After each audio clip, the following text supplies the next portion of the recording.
Tonight, wrestling legends the Rock and Roll Express return to the Evansville Coliseum to face Pretty Powerful. Also, Ricky Morton's son Kerry makes his debut against Alexander Knight. Colonel Harper goes one-on-one with the Matriarch of the Waddell Family, Terri. And in the main event, it's all on the line. CCW goes one-on-one with Vanderpool. The winner gains control of the World Wrestling Alliance.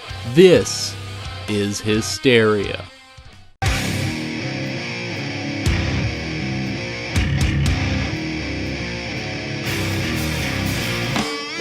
Welcome to WWA Hysteria.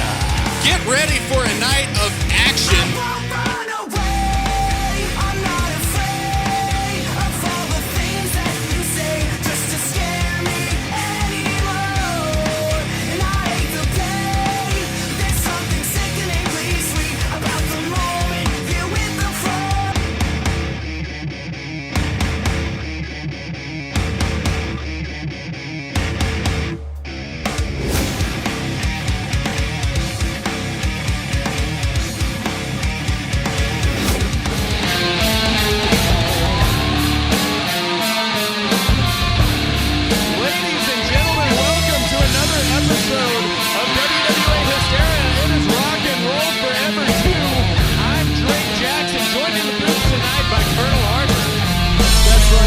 Colonel Harper, and I hope you guys don't mind. I feel like beating an old woman senseless tonight. How do you feel about that, Jake Jackson? Well, I don't know about that, but Colonel Harper does have his debut match tonight against Terri Waddell, the mother of CCW and Ray Waddell, and I can't wait to see that, but we're starting the night off hot. Josiah is holding an open challenge for the WWA Championship. Let's see what he has to say.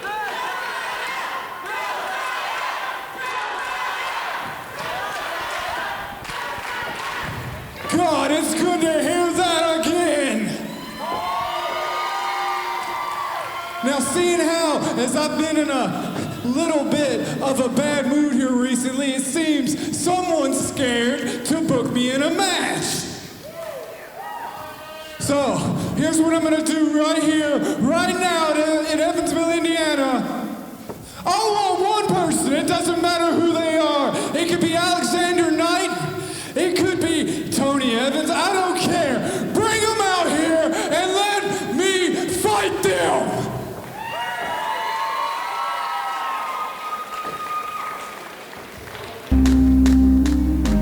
Well, I believe we know exactly who this is. This is the theme music of former WWA Tag Team The Brotherhood, and that means that Mickey Midas is on his way to the ring. I thought this was Kanye West music. Nevertheless, Josiah going one-on-one with Mickey Midas here tonight. Mickey Midas could win his first singles title in the World Wrestling Alliance.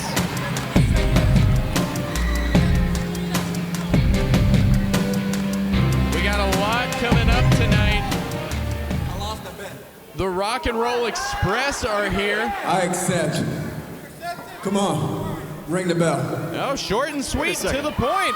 Wait, Mickey is not under contract here. He can't just answer an open challenge like that. I guess he'd have to be under contract if he wins, but it looks like there might be a little bit of interference. Someone else might have something to say about that. Nick Depp. By the way, I'd like if you say his full name, the Platinum Standard, Nick Depp. Well, the self-proclaimed Platinum Standard, might I add. Self-proclaimed, name me like 25 wrestlers who are better than Nick Depp. 25, okay, I don't know if we have the time for that, especially in this opening segment with so much chaos going on. Josiah opening this night, putting the WWA Championship on the line. Please cut the wonderful Ludwig von Beethoven. Listen, Mickey Midas, I beat you a lot of times, all right? You don't deserve to be here. And my book, quite frankly, says that you shouldn't be here. In the event of an open challenge, the Platinum Standard will get his match for his WWA Championship. What does everybody think about that, huh? Now, he is my friend. So you need to get out of here, all right? You might be a hungry champion, but you know I deserve this opportunity. 1-on-1. Now, he might be my friend, but we did make the mistake. Yeah, you laugh now, but you know I almost beat you like... Oh, God. Not this music. Well, we know this music as well. The superstar is in the building. Shouldn't this guy be disappointing his wife or something right now? He's Ray Waddell, you can call him the superstar. He'll put his elbow directly to the loser's jaw. Think you've seen the best, you ain't seen it all. Until you see the man they call the man but Methodol. Concrete, left hand, yeah, he's the damn man. He's got the best plan to damage and he can't stand professional wrestlers. But they not but can't fight. So if you touch the mic, you'll get stuck tonight. To the temple will proving your mental concussion of connection and pinned in the middle. Count the winners first, but you count the lights. The bulls take a hike. The future is bright. It dropped on your head. You'll go from 6'1" to 5'9". Make it start from one above you like the skyline. Ready for prime time? Go straight for the limelight. You step up and talk tough.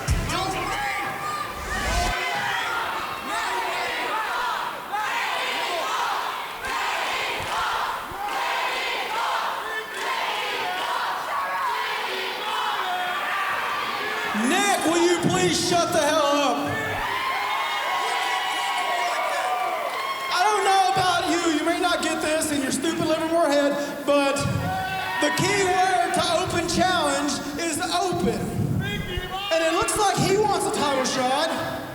For some reason, you think you deserve a title shot.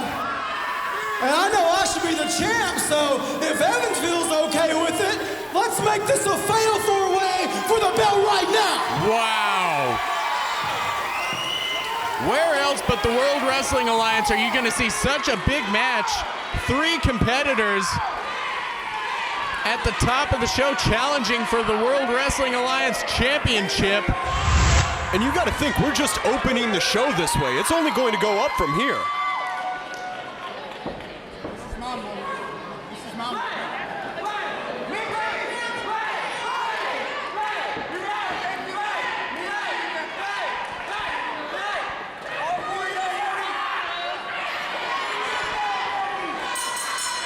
And we're off. Notice that all 4 men currently standing back, waiting to make the first move. Nick Depp trying to either form alliances or remind Mickey Midas of the rules. The mistake is Mickey Midas can't read the rule book because Mickey Midas cannot read, actually. Did you know that? I did not. I somehow doubt that's true.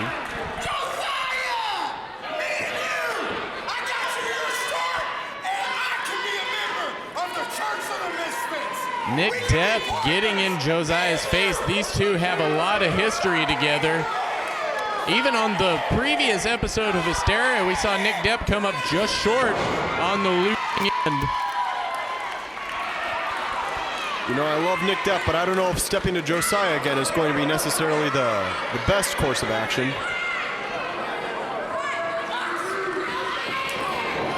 Oh, look at that. And just like that, we're underway. Mickey Midas teeing off on Nick Depp. Josiah teeing off on Nick Depp. Whoa, how the hell is this fair? Why are all 3 teaming up on... Well, I guess Nick Depp is the biggest threat in the ring, so I guess I understand it. It's not right. Oh! My God.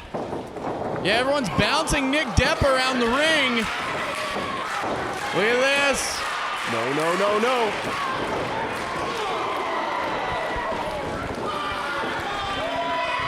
God, I hate Ray Waddell. If I would have been invited to his wedding, I would have objected. Not a big fan of bestiality, personally.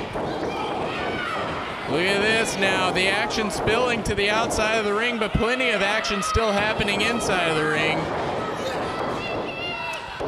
Mickey Midas evading that Irish whip into the corner. Over the top, over Ray Waddell's back. Clothesline misses. Hurricane Rana from Mickey Midas. You know, Mickey Midas might be a little gnat, but he has been impressing me recently. I mean, I might have to offer him a contract if he keeps this up. Whoa, I don't know if Mickey Midas is quite the kind of person that would accept your contract offers. Big enziguri. Oh, and a left hand from Ray Waddell. I may not like Ray Waddell, but I do like a good punch to the face. The Platinum Standard Nick Depp with an axe handle to Ray Waddell's back. Ray Waddell sent off the ropes, catches himself. Wait, there goes Ray Waddell to the outside. He catches Josiah, sets him up on the apron, neck breaker to the floor. God! Wow! Well, there goes Josiah. Mickey Midas with a springboard, and no! Oh. See, that's why they call it high risk, ladies and gentlemen. Yeah, it didn't quite work out for him. He seems to be back in the groove of things, but I think his whole equilibrium was knocked off by that huge left hand from Ray Waddell earlier. You are correct, and that's a problem because I've been hit with one of those left hands in the past, and it's pretty brutal. Nick Depp now going to the outside. Joining Ray Waddell. No, Mickey Midas pulls him back in. It's the first smart thing that Mickey has done this match because you cannot win the match on the outside. Oh, Josiah is able to cut off the suplex attempt, and it looks like they're going to try to suplex Nick Depp, but Ray Waddell is joined in. You usually wouldn't see Ray Waddell and Nick Depp on the same side when it comes to this, but when the WWA Championship is on the line, anything goes. You know, I was about to say strange bedfellows, but it didn't take too long before these two went after each other immediately again. Now, I do have to bring up, we mentioned that Ray Waddell and Nick Depp, not the last Hysteria, but the one before, they went to war with each other in one of the most brutal matches I've ever seen in person. And we thought that we were finally closing a chapter on this book with this rivalry between these two, but no matter what, it seems like Nick Depp and Ray Waddell are always drawn to each other, like they're destined to do this forever.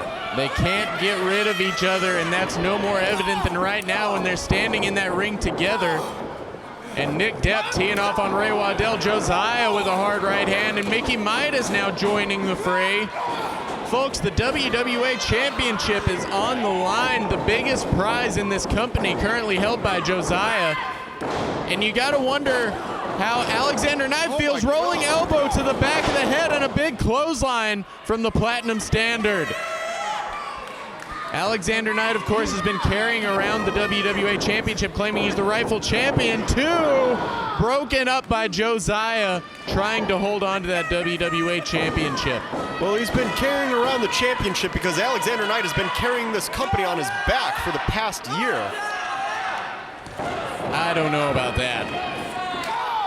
Oh, that is a rough shot from Josiah. Yeah, Josiah's got Nick Depp in the ropes. Nick Depp is having to use that top rope to stand up, and he grabs the hair. Look at the Greco-Roman hair pull. Oh, come on. I guess anything goes in a fatal four-way, but that's a little too much. Oh, you think he's going for the Livermore Lariat? I think he was going for it, and there it is. Didn't quite get it off the first time, but Josiah unable to avoid the Livermore Lariat. I think Nick Depp realizes that he didn't get to hit with the full force that he wanted to because he missed the first one. Oh, but look at this. He's lowering the strap. Oh, you know what that means. Yeah, the Evansville Coliseum has seen the strap be lowered and the fist dropped for decades. And it looks like tonight is not going to be any different. Look at this. Ray Waddell's able to grab a hold of the leg. Mickey Midas now meeting Nick Depp up top. What's he doing? Precarious position for everyone involved.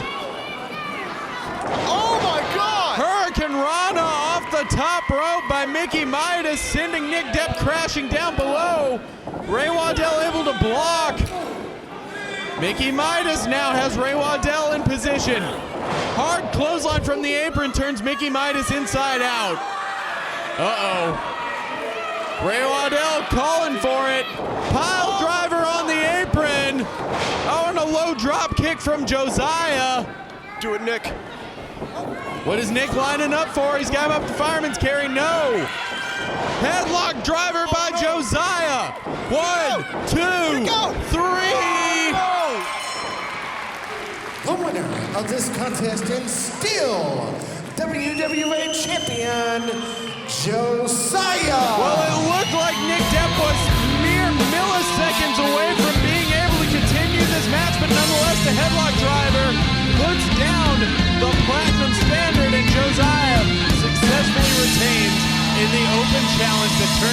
fatal four-way.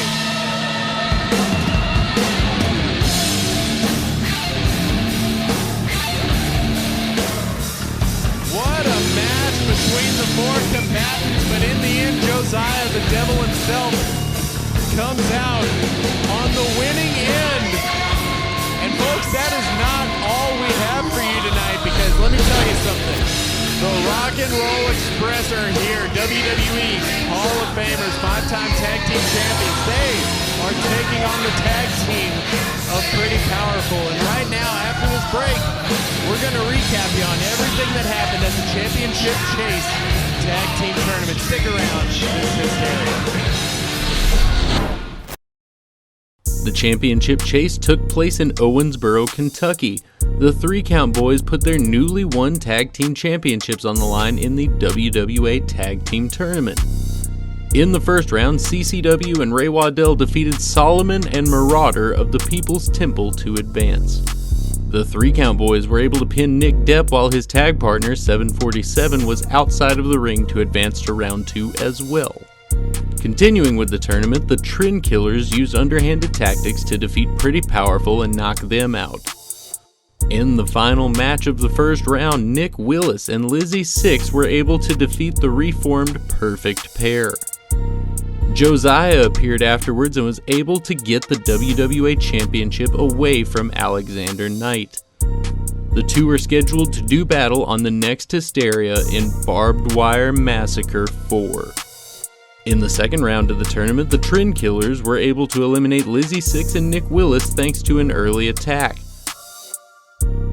In the other semi-final, the 3-Count Boys were able to get a sneaky victory over Ray Waddell and CCW.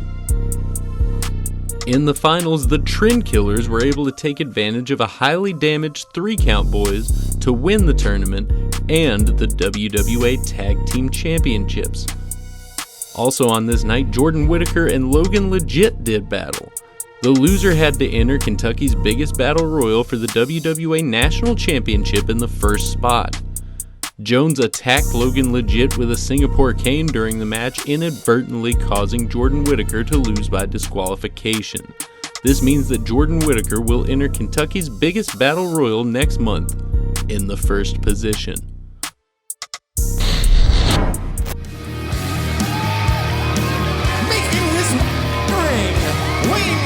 At 181 pounds, Dakota France. You know, Dakota France is coming off a fresh victory over Vanderpool, and he has not gotten an opportunity at any championship since he decided to betray the president of the World Wrestling Alliance. I gotta ask you, Drake Jackson, do you think that's going to change for him here tonight? Well, he has the opportunity to change that himself, because Jones cashed in his Ultimate Opportunist contract to become the #1 contender for the national title and beat Logan legit for the national title in the last Hysteria, but that means we have no Ultimate Opportunist contract holder, so there is a triple threat taking place right now to determine who is the new Ultimate Opportunist. Being accompanied to ringside by the Platinum Standard, Nick Depp, weighing in at over 400 pounds, he is the Sergeant at Arms, the massive 747.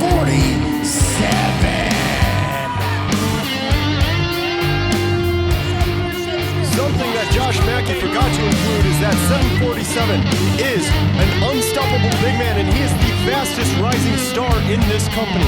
I gotta tell you, it would honestly be a shock to me if he was not a world champion before the end of the year. Oh God, not this stupid music. 747 has a huge opportunity out in front of him right now. Never held a championship in the World Wrestling Alliance, but not going to be easy to stop in this triple threat match. At 185 pounds, from Clearwater, Florida, he is the juiciest peach in the WWA, Logan Legit. Logan Legit just coming off of that national championship loss to Jones through underhanded tactics. with that Singapore cane shot from the Marauder on the last Hysteria.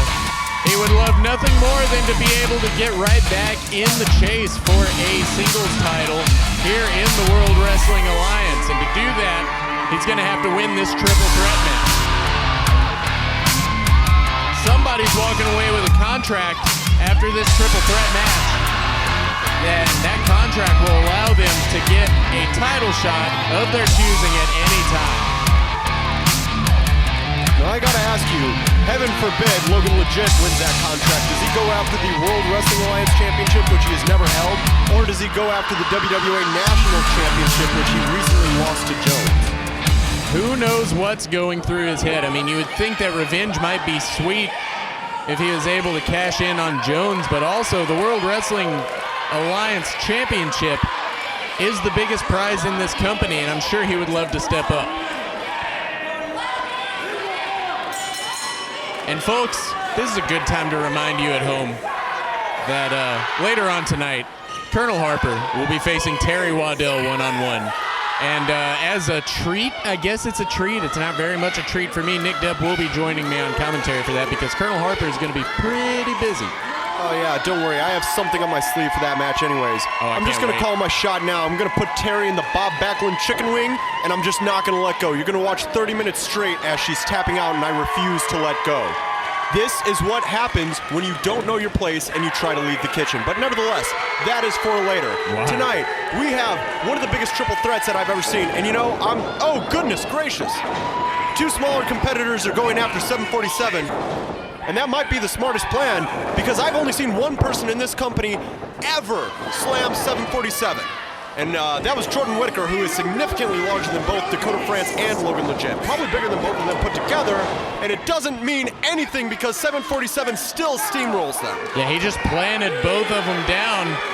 And like I mentioned earlier, 747 is super determined going into this match, I would guess, because he has never held a championship in the World Wrestling Alliance. Logan Legit, Dakota France, former national champions. Dakota France, former WWA champion. 747 dumped to the outside. Nick Depp's going to check on him, and there's a quick roll-up from Logan Legit. I think that both of these men are going to have to try to end this match while 747's on the outside, and it looks like they're trying just that. Well, if either of them want a shot, that's the only thing that they can do.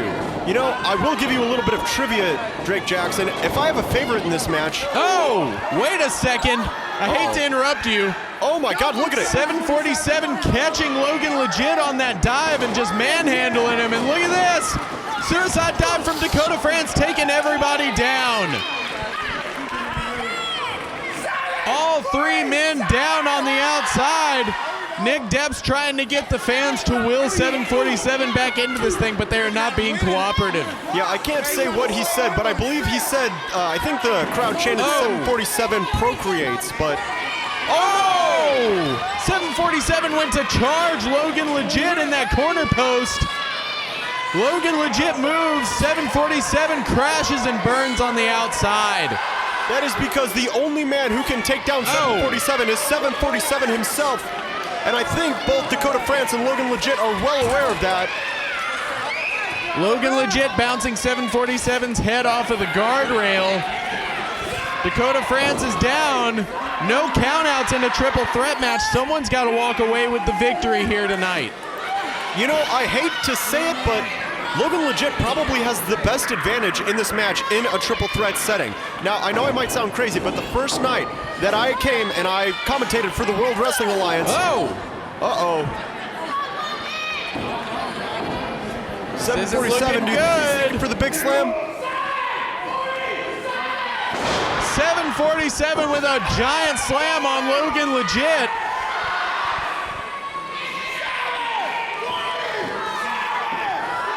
.747 sucks chants echoing throughout the Evansville Coliseum, and 747 slugging it out with Logan Legit in the corner. You know, he had great timing on that. I was just about to talk about how Logan Legit actually had a significant advantage going into this, but 747 was correcting me on that and putting Logan Legit back in his place. It seems like that suicide dive took a lot out of Dakota France. He's been removed from the ringside area, and for all intents and purposes, Logan Legit and 747 are in a one-on-one contest as it stands right now. Hip thrust from Logan Legit. 747 in the corner. Oh my God. Big drop kick, shotgun drop kick, sends 747 back first into the turnbuckle. Logan took him off his feet. Uh-oh, I believe Logan Legit's calling for it. Logan Legit pointing to the flattest butt in the business. Oh, come on. He is the juiciest peach in the WWA for a reason.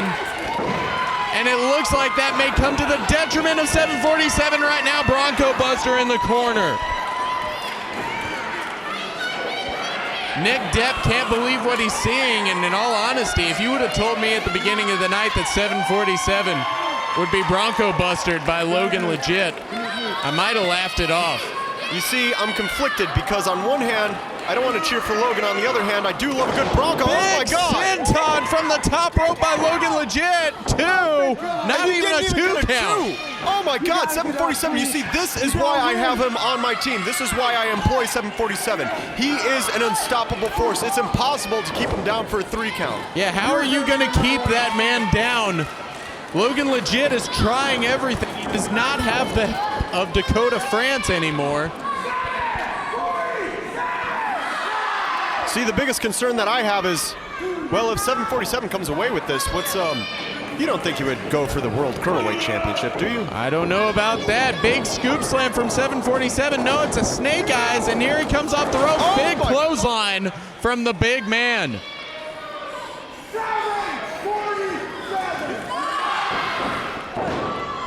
2, kick out. That was 3. 747 trying to figure out what he's going to have to do to put down Logan Legit in this contest and become the new Ultimate Opportunist.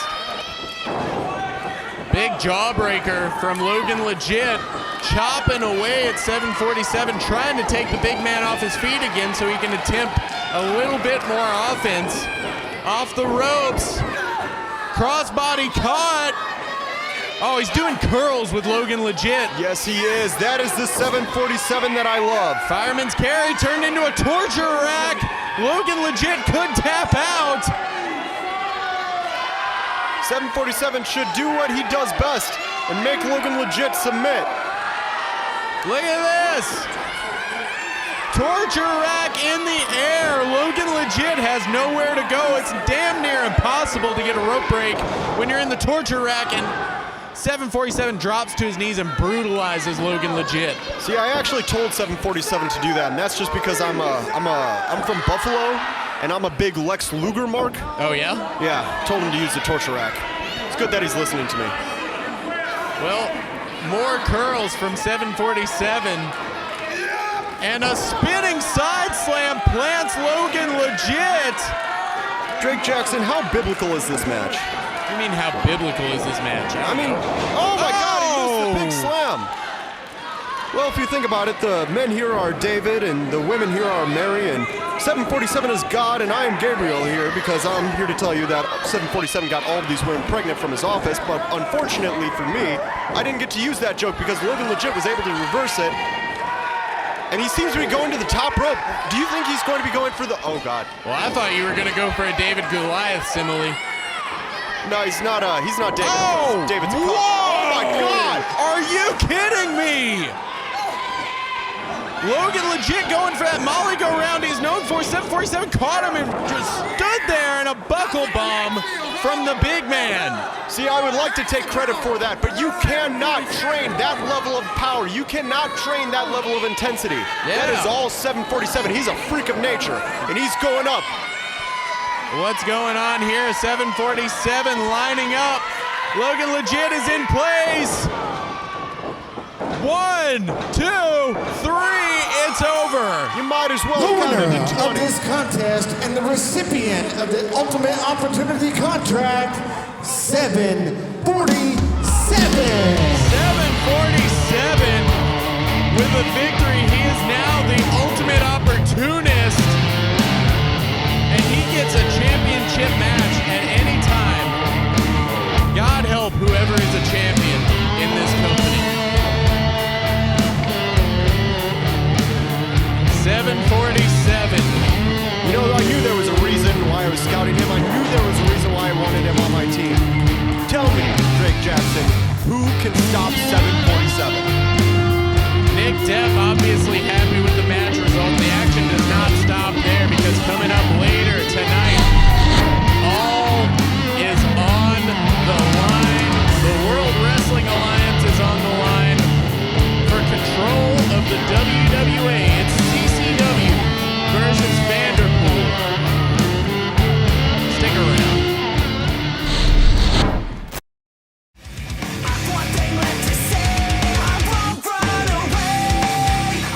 here at the World Wrestling Alliance would like to thank Forthright for allowing us to use their song Hit the Floor as the official theme of WWA Hysteria. Check out their music on Spotify, Apple Music, YouTube, or wherever you get your music. Be sure to check them out on Facebook at facebook.com/forthrightband, Twitter at forthrightmusic, and on YouTube by searching Forthright.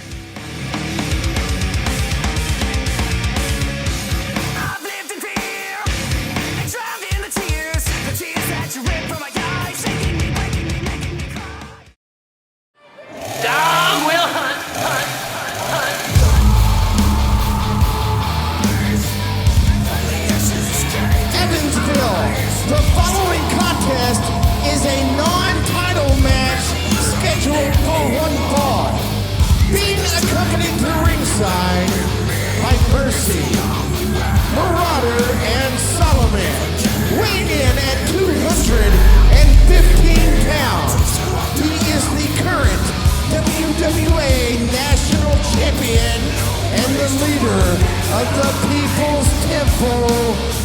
This is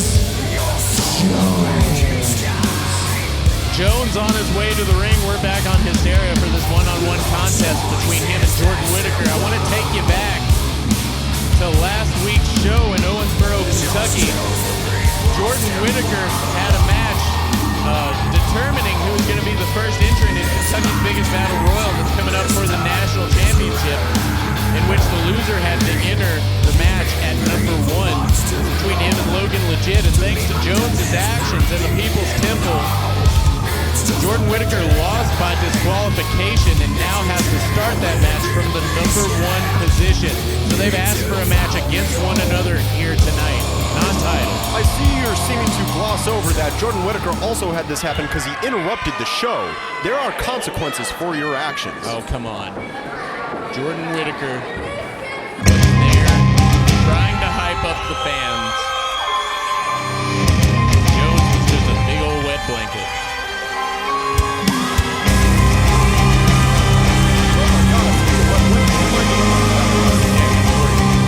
Jordan Whittaker is here. He's going one-on-one with Jones again. I mentioned it earlier, but I do want to point out that the national championship is not on the line. It's one-on-one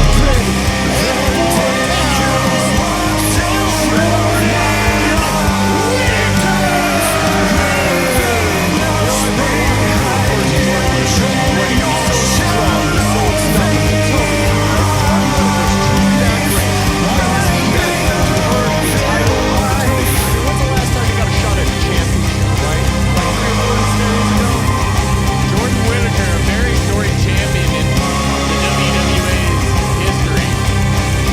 Yes, you are correct. He's a storied champion, but do you think he's championship material anymore? Do you think that the new guard might be taking over Jordan Whittaker's spot? I don't know about that. Matter of fact, I think Jordan Whittaker is looking better than ever since his sabbatical in 2019. Sabbatical, what, just Saturday? No. You would have gotten that just if you go to Temple. Well, speaking of temples, the People's Temple has accompanied Jones to ringside. And they're the X Factor that really helps Jones in his matches. I mean, they were banned from ringside in the national championship match, but they still interfered on behalf of Jones, leading to Jones becoming the new national champion. Oh, look at this! These two are ready to get it on. Jordan Whittaker teeing off on Jones, sending him face first into that turnbuckle as the People's Temple looks on. The People's Temple have shown that they are willing to do anything for the greater cause of Jones and his success here in the World Wrestling Alliance. You gotta wonder if that'll play into this tonight. Ooh. Well, first of all, let's just address, you're acting like the People's Temple are being cowardly. What is Jordan Whittaker doing right now? This is a non-title match. He's trying to weaken up the champion before over the top with Kentucky's biggest battle royal. Is that something somebody with honor does? I want to remind you to, big drop kick from Jordan Whittaker. I want to remind you at home to be subscribed to youtube.com Facebook.com/WWAIsNow, Facebook.com/WWAIsNow for event info, as well as Twitter @WWAIsNow, Instagram @WWAIsNow, and we're on TikTok @WWAIsNow1. And I say that because Over the Top, Kentucky's Biggest Battle Royal, will be presented to you in highlight form on the YouTube channel before the next episode of Hysteria uploads. It's going to be a big night. Yes, as we mentioned, Jones' first official defense of the... 1, 2. I didn't think it was going away that early. Jones' first official defense of the WWA National Championship will be taking place in Kentucky's Biggest Battle Royal. It's an open invite battle royal where 2 men start, and then every once in a while a new combatant enters until everyone who has showed up to the building has entered that has a valid wrestling license. Big scoop slam from Jordan Whittaker on Jones.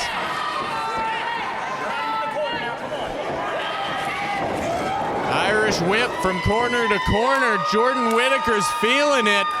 Jordan Whittaker trying to get the crowd on this side because Splash. Oh, big splash. Much like the crowd, Jordan Whittaker is also an idiot. Boot. Big kick to the face by Jordan Whittaker, and he's firmly in the driver's seat of this one-on-one contest.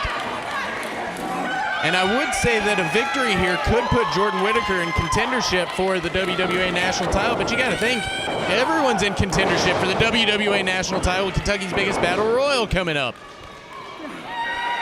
That's true, and I believe a championship is something that Jordan Whittaker would like to pin down. I mean, he's probably running out of money from the royalties he got from the wrestler. Oh, come on.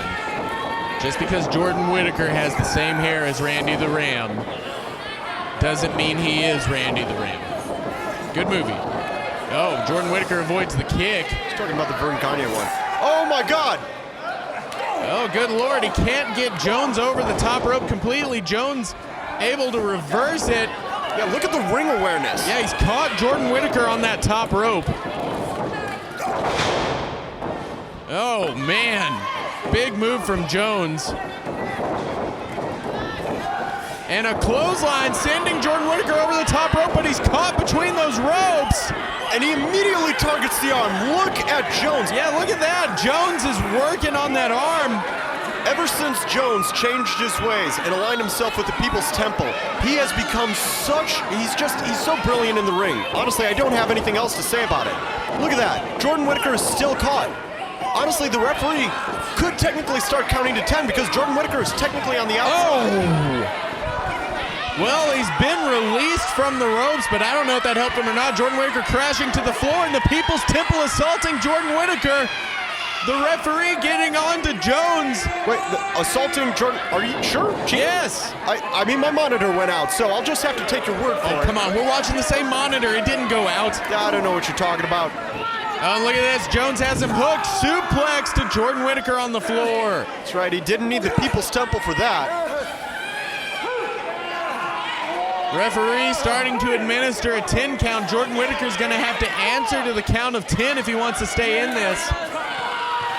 And it is a non-title matchup. Oh, Jones breaking up. You know, it's actually the 10 count. It's kind of interesting that Jones made that decision. If I was Jones, I would have just gone in the ring and I would have WCW'd him. Wait until he tries to get back in. Assault him then. I think Jones has a lot to prove as he rams Jordan Whittaker and begins working on that arm into the corner post. Jones, very brutal, wants to prove himself as the WWA National Champion, but he wants to prove himself by any means necessary. In my experience, it does help to be an evil cult leader whenever you want to hold on to a championship, which might work to his advantage in Kentucky's Biggest Battle Royal.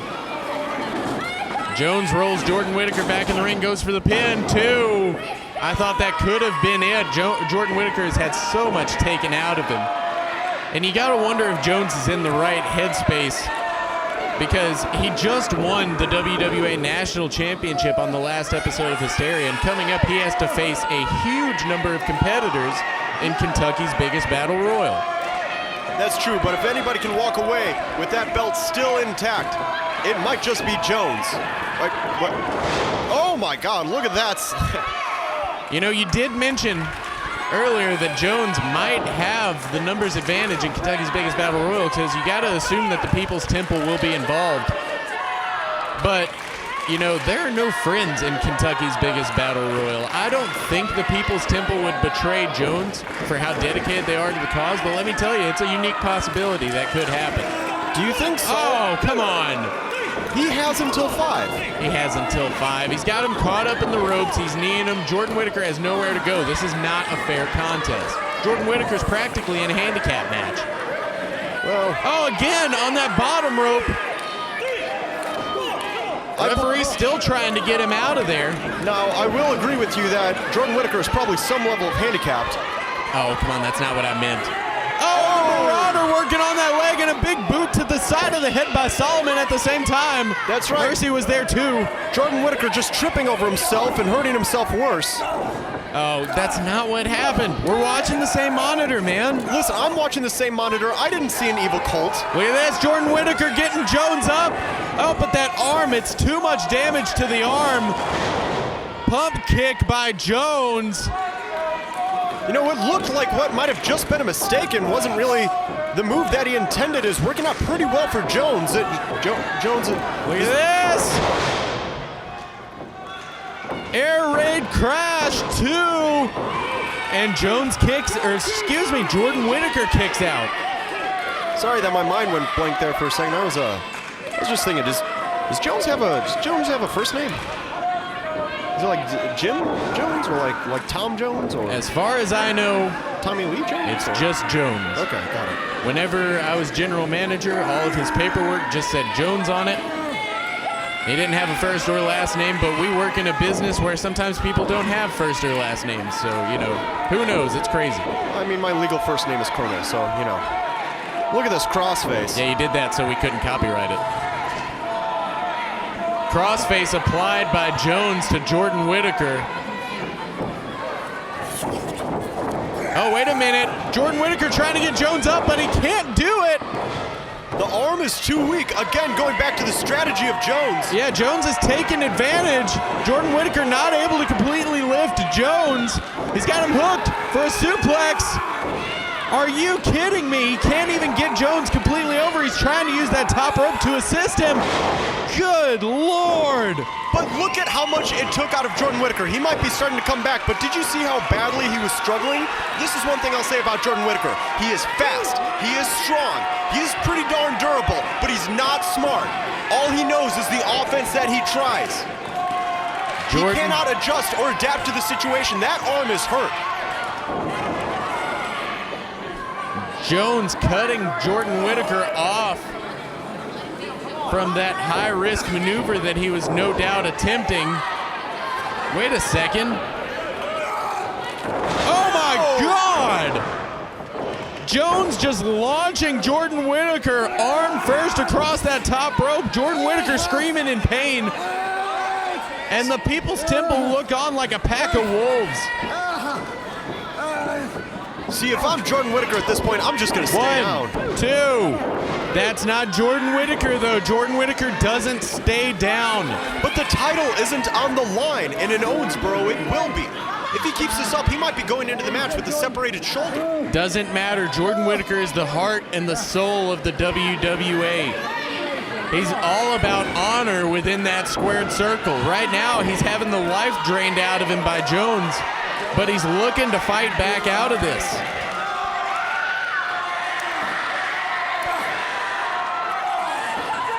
Oh, big boot from Jones. Jordan Whittaker trying to fight.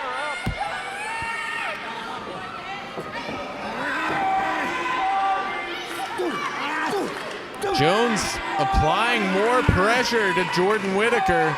Is it going to be too much for Jordan Whittaker to withstand? I'm not quite sure. He was putting some pretty brutal elbows earlier. I would have just kept with that.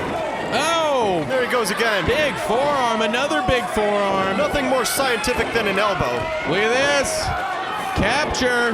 Got him up. Scoop slam into a Michinoku driver. Gesundheit. 1, 2. Kick out. The fans here firmly behind Jordan Whittaker in this one-on-one contest. I don't know if that's the best idea. Like I said, Jordan Whittaker's biggest downfall is that he's not very bright. You know, I asked him once, Jordan, you know what punctuation is? Do you know what comes at the end of a sentence? And he said parole. Hard strike from Jones. Jordan Whittaker, though, is feeling it. Look at this. Jordan Whittaker is fighting back. He's Jordaning up. Yeah, hard forearms from Jordan Whittaker to Jones. Jones ducks it. Crossbody. No, Jordan Whittaker catches the crossbody. How does he still have enough left in that arm to catch him? Oh, overhead toss. That up, man. That had to take a lot out of him. If I was Jordan Whittaker, I would just stay down. You got to... Kip oh, my up. God. Jordan Whittaker's feeling it. You can see he's holding that arm to his side. And he's going up top because that's something that isn't taken out of him when his arm is this worked over. He can still hit those high-risk maneuvers. Oh my Missile God. drop kick. 1, 2. Kick out.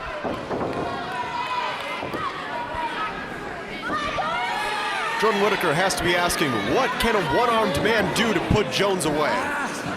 Well, Jordan Whittaker still in this. Jones still in this. These two have taken so much out of each other in this contest. And as we mentioned, it is non-title, but this battle between the two warriors could end here. 2. Sit-out gourd buster from Jones doesn't get the job done quite yet. But I will point this out. While it might seem like he's been hitting some low offense moves, I mean, every time Jones goes for the pin, it gets closer and closer to the 3. He's inching his way closer to a win. Well, I think that's his strategy. As he's up on the middle rope now, we don't usually see Jones go up top. We saw him go up top when he was very desperate in that national title match and hit that flying headbutt on Logan Legit. Middle rope, cross body. Jordan Whittaker rolls through the pin. Where is he getting this from? Good Lord. Fireman's carry. Drops him right on his head. He's going for the pin. 1, 2. Kick out from Jones. That's right, you do not get to be the leader of an evil cult without getting a little strength, without getting a little durability behind you. And we're seeing that with Jones. A true man of the people. Yeah, Jordan Whittaker, I don't know about a man of the people. I mean, I guess he does lead the People's Temple, but they're It's really literally the name of his cult. they're the People's Temple only in name. Oh, look at this. Jordan Whittaker lining up for the spear. This could be it. Jones has got to watch out for himself if he wants this match to continue. And he does. Jordan Whittaker goes sailing into the ring post. Murder go round. 1, 2, 3. It's over. The winner of this contest, Jones. Jones with a decisive win over Jordan Whittaker, going into Kentucky's biggest battle royal with a lot of momentum as the national champion. And after all this, Jordan Whittaker still has to enter Kentucky's biggest battle royal as number 1.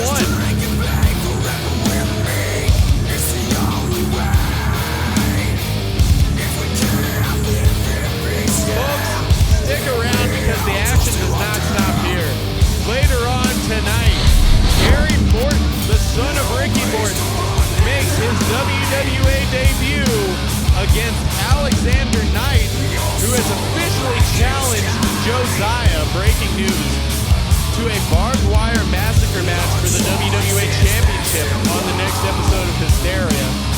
Stick with us. That match is coming up later tonight.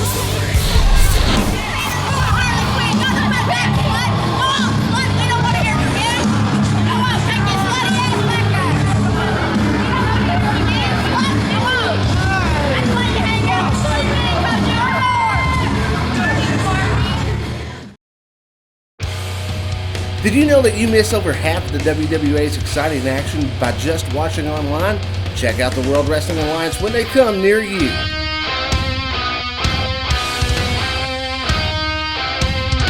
Event info and ticket prices can be found on Facebook.com/WWA WWA is now.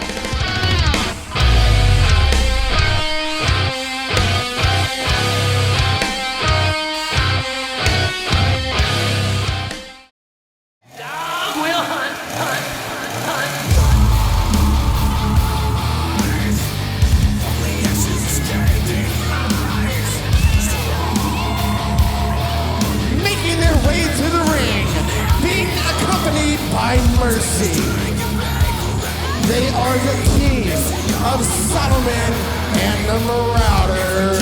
They are the People's Temple.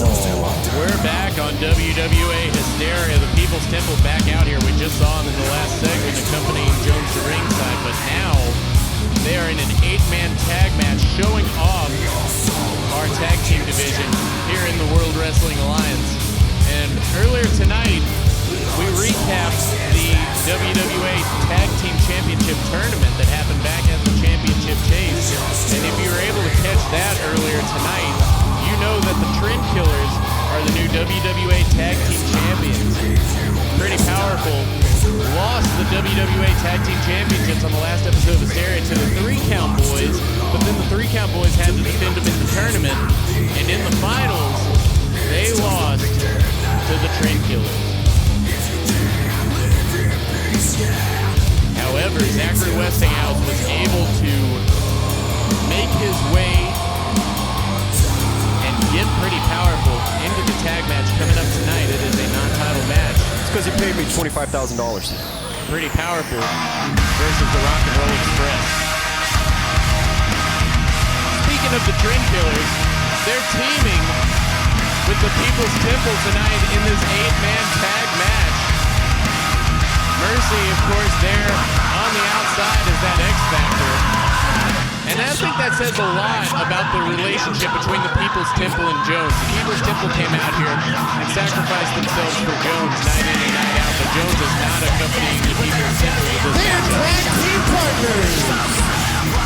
They are the current WWA Tag Team Champions. The team of Michael Caden and Cortland Moore, the Trendkillers. Now, I have a lot to say about the Trendkillers. Not going to get to that, but I do want to address. Like you were saying, Jones is not out here for the People's Temple. The People's Temple are usually a pretty formidable force, but that's with the right leadership. Unfortunately, Jones isn't out at ringside, and all we have is Mercy to keep the animals on a leash, and Mercy might be crazier than any of them. That's right, we've seen her snap and hit people with a bat. I heard that she stabbed the guy once. Good lord. Well, the Trendkillers holding those WWA Tag Team Championships. I've already mentioned it, but they did beat the 3-Count Boys in the finals of the tournament. The 3-Count Boys had a lot taken out of them, but also the Trendkillers did too. I mean, it was a 3-round tournament. I mean, they just have such incredible endurance to be able to go through 3 of the best teams in the WWA. Yeah, the Trendkillers on their way to the WWA Tag Team Championships beat Pretty Powerful in the first round, and then beat this team. Their opponents, first, the team of Nick Willis and Lizzy. Underhanded tactics, nonetheless. Okay, but we'll get back to that. But let's address Lizzy and Nick. I don't really like either of them, but Lizzy and Nick are coming off of a lot of momentum, which they usually don't have. They got a freak win over the unofficial World Wrestling Champion, and somebody who's kind of like disputed, with Alexander Knight, and the official World Wrestling Alliance Cruiserweight Champion with Vanderpool. Oh yeah, the Cruiserweight Championship. It's the most prestigious title in this company. It's definitely a title. I'll give you that. It's barely a title, I guess. Shut up, I paid good money for that on eBay. Anyway, Lizzy, Sixx, and Nick Willis, while they might be a thorn in my side, they've been pretty damn good as of recent, and I think they're going to be bringing some of that momentum into this match.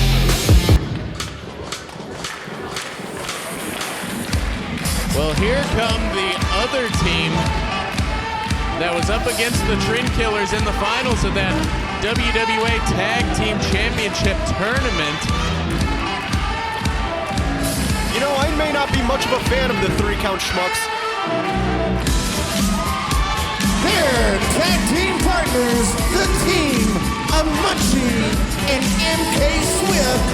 They are the 3 Count Boyz. I believe you were cut off by Josh Mackey. Are you going to finish that? You may Oh, not no, do I was that. just going to leave it there. I just don't like that. Oh, okay. Well, nonetheless, the 3 Count Boyz succeeding in that tournament up until the finals as they defeated the People's Temple in the first round. And then in what many would call a shock victory, they picked up the win by the skin of their teeth against Waddell and his brother CCW. And came up just short against the Trendkillers in the finals for the WWA Tag Team Championships. You're right. They're pretty fantastic at winning when it doesn't matter and losing when it does. This is an exciting team. Lizzy Sixx, Nick Willis, Munchie, MK Swift. We saw MK Swift dive off of the entranceway on the last episode of Hysteria. Check that out in the archives. YouTube.com/WWAISNOW. Willing to risk it all to send a message to the entire tag team division. Now, I do want to point out something interesting that just happened. The 3 Count Boyz and Lizzy and Nick all dove into the ring at the same time. Usually whenever they do that, their opponents know to get out of the ring. The opponents usually scamper away. But the Trendkillers and the People's Temple stood tall. They stood their ground. I don't think there's any fear factor going into this. I think you have 8 of the best tag team wrestlers in this company today. I don't know if I would be as scared if I had Solomon backing me up, though. I mean, good Lord, look at that dude. Yeah, he's big. He's a tall man. He's a large boy. And you know, not to take anything away from the Marauder, I mean, the last time that I saw the Marauder in a one-on-one match was with Jordan Whittaker, and he managed to counter Jordan Whittaker's spear into a guillotine choke and almost tap him out. Yeah, he held his own in his singles debut, like he said, against Jordan Whittaker at a WWA show earlier this year, and that's not an easy feat. Munchie and the Marauder starting us off here. And the Marauder unhinged. He's a very brutal competitor. We see a lot of brutal strikes, a lot of choking as much as he can, a lot of stretching out his opponent. Well, that's the thing. You say stretching out his opponent. Nope. I can't really get a...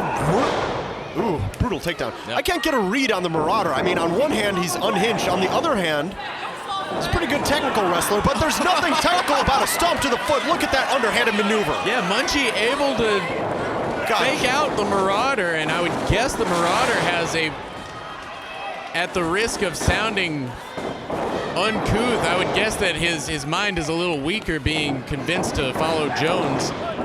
Kick out. Kool-Aid does that to you time to time.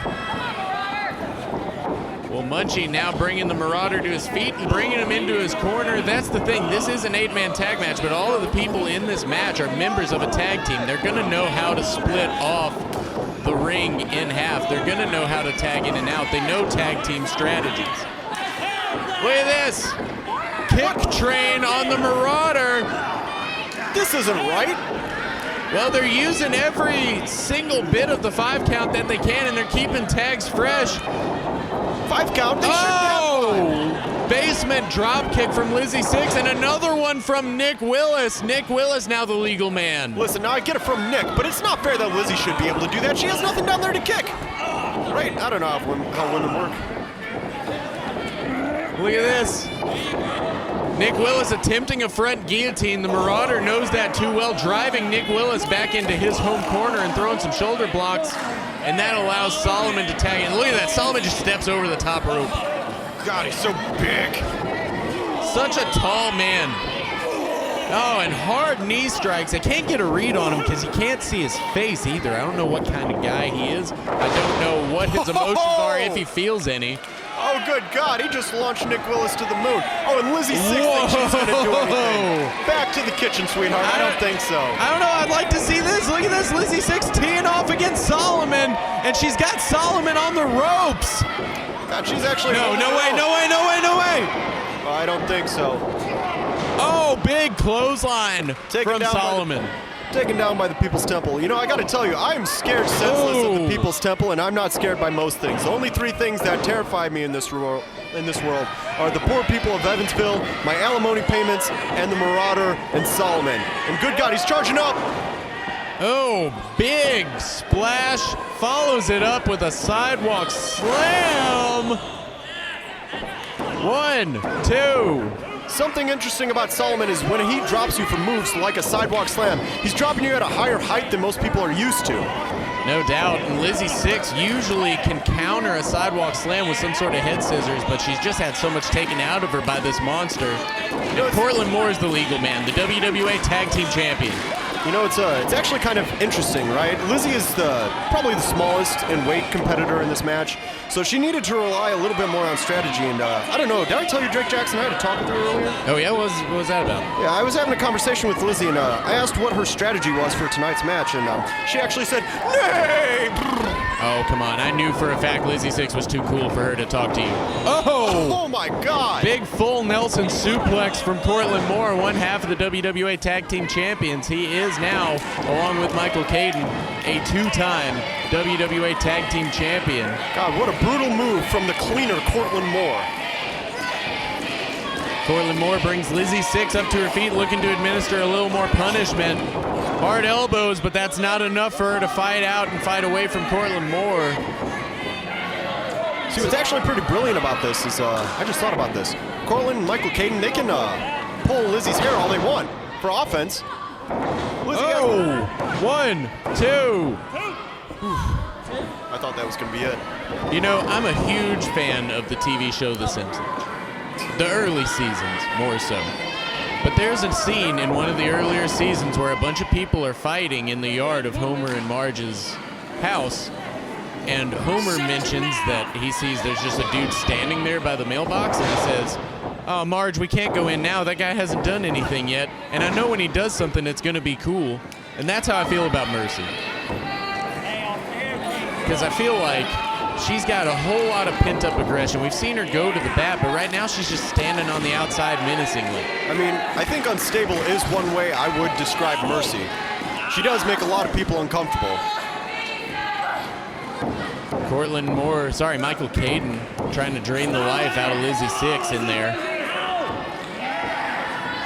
And there's not much life to drain out that she hasn't already drained out herself with her own bad decisions. I mean, come on, it's Lizzy Sixx. What do you think I'm going to say? Come on. Big backbreaker. Backbreaker, although they have to be careful. Lizzy's on her back, and that's where she's her most dangerous. Oh, come on. She's had the most experience there. Michael Caden with some big stomps to Lizzy Sixx. Tag made to Cortland Moore. That's one of the reasons that the Trendkillers are two-time WWA Tag Team Champions. They know frequent tags mean a lot, but big double neck breaker from Lizzy Sixx, that could be the opening she needs. And look at her team going crazy for Lizzy Sixx. See, if I was the Trendkillers right now, I would try to cut that ring in half. Somebody needs to get a body on Lizzy, although she'd probably enjoy that. Lizzy Sixx nonetheless trying to get a tag. And she does to MK Swift, the promising young rookie. Able to take down both members of the Trendkillers, and this is personal to them. You know, the 3 Count Boys had their first ever WWA Tag Team Championship reign go less than a month thanks to the Trendkillers. Big Hurricane Rana. Oh my God, look at MK Swift. The two most important things with MK Swift you're currently seeing in the ring, it's his agility and his stupidity. Low kick from MK Swift. He runs up the turnbuckles, big crossbody. 1, 2, kick out, and assisted in that kick out by Marauder. Marauder catches MK Swift, big drop on the face. Oh wait, Gringo Cutter from Munchie. That's my move. Solomon's in there, big boot from Solomon. And now Nick Willis is in there, it's complete chaos. Nick Willis sent back into Lizzy Sixx. Not able to gain their footing. Lizzy Sixx recovers well. They're both in there. But look, they're both trying to put the boots to Solomon, and they're only now able to take him out. And he fell on his feet. Solomon landed on his feet. Suicide dive. I don't think so. Nope. Lizzy Sixx is caught, and they're all fighting on the outside. Oh no, what's a brawl has erupted. What's Nick Willis doing up there? Oh my God! What a maneuver!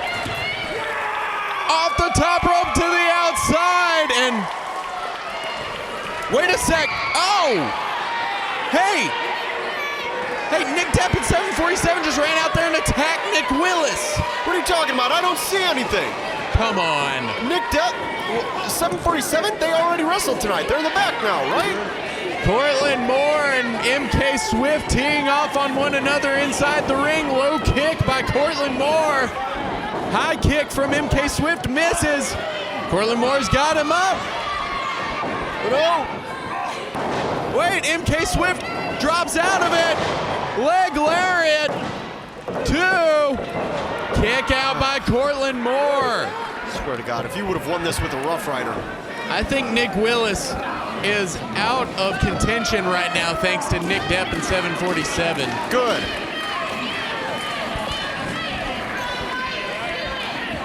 MK Swift now going up top. Oh! Double stomp onto Cortland Moore. Oh wait, Mercy's up on the apron. She's got the bat. What? Did you see that? He just tried to hit a woman. Yeah, Who MK does Swift that? went up to her and was... Oh, now What kind of lowlife? Oh. MK Swift dealing with Cortland Moore on the inside of the ring and a big roll up. 2, 3. Big win for the Winners of this Trendkillers. contest, the team of the Trendkillers and the People's Temple. The WWA Tag Team Champions walking away with the victory in their 8-man tag match. Here tonight, MK Swift, worse for wear after that assault. Nick Willis, Lizzy Sixx out of contention. What complete chaos. And the Trendkillers are walking away with the victory. Coming up later tonight, actually up next, the son of Ricky Morton, Kerry Morton, makes his WWA debut against Alexander Knight. This is Hysteria. Be sure to follow the World Wrestling Alliance online. You can find updates, event info, and more at facebook.com/WWAIsNow.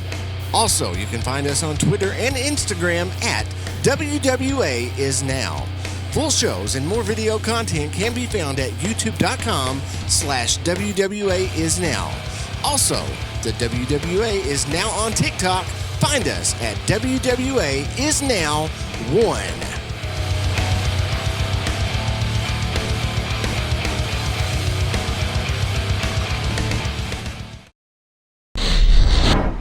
You're a hard man to find, Ray Waddell.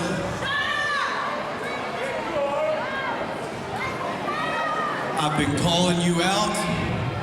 You should show me the professional courtesy of answering my challenge. We've been through enough. You're scared to fight me, aren't you, Ray? You're scared. You've been losing. You're a loser. You've always been a loser. You're scared.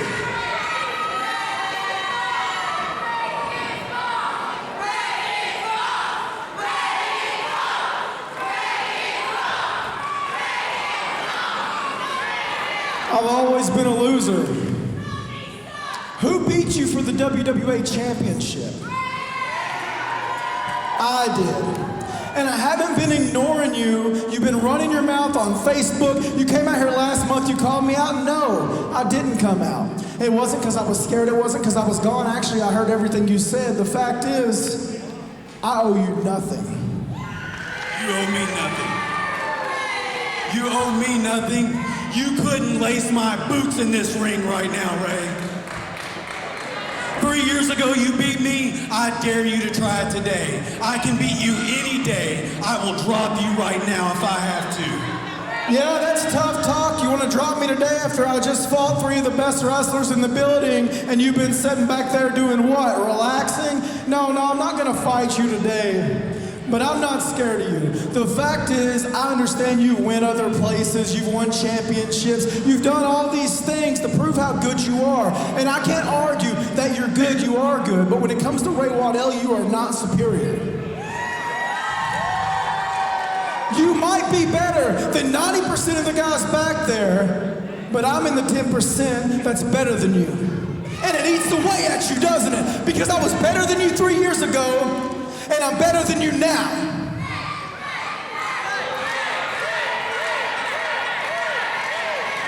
So if you want to leave and then trot your ass back in here and want to fight me, we can do that. But the fact is, I've been here since day one, and I ain't went anywhere. When you left, when everyone left, I put this on my back. And now you're back. To revenge the biggest loss of your career. The thing that's been eating away at you, want to revenge it? You want to avenge that loss? We ain't gonna do it tonight, no. We can do it next month at the biggest show of the year. Halloween Hell. Superstar versus Superior. Evans versus Waddell one more time, but what you need to realize, that any time the marquee says Evans versus Waddell, at the end of the night, you're my bitch.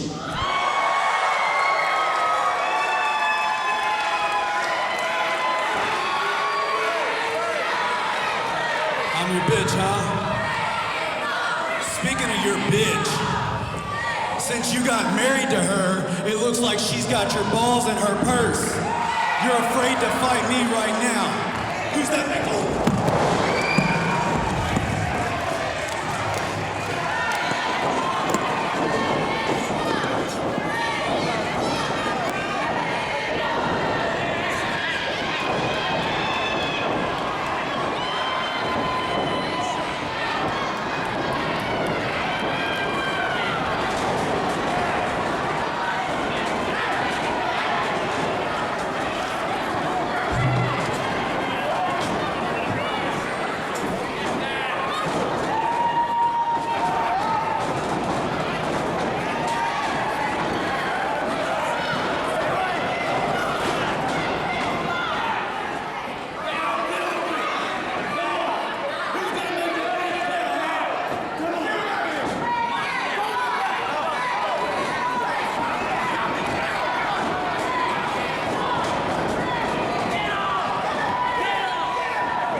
the self-proclaimed greatest pure wrestler in the world today. He is the Cavalier Profiteer, Alexander Knight! We're back on WWA Hysteria, and we just saw that during our break here, Ray Waddell had finished up signing autographs and taking pictures with our fans here. And Tony Evans made an appearance and has officially challenged superstar Ray Waddell to a match on the next episode of Hysteria, Halloween Hell. Speaking of Halloween Hell, Alexander Knight out here to face Kerry Morton, the son of WWE Hall of Famer and Rock and Roll Express member Ricky Morton, who you will see later on tonight when the Rock and Roll Express have a tag team contest against Pretty Powerful. However, Alexander Knight on the next episode of Hysteria has challenged Josiah, the WWA Champion, to a one-on-one contest. His opponent weighs in at 190 pounds. From Bristol, Tennessee, he is a third-generation superstar and a future professional wrestling legend.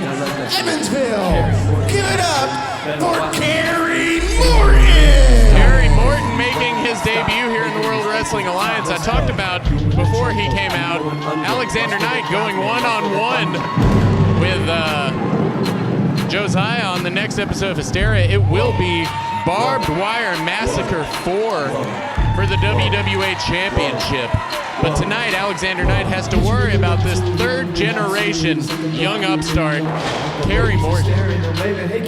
Kerry Morton calling himself a future legend. That's pretty rich. I mean, I haven't seen anything from this kid so far.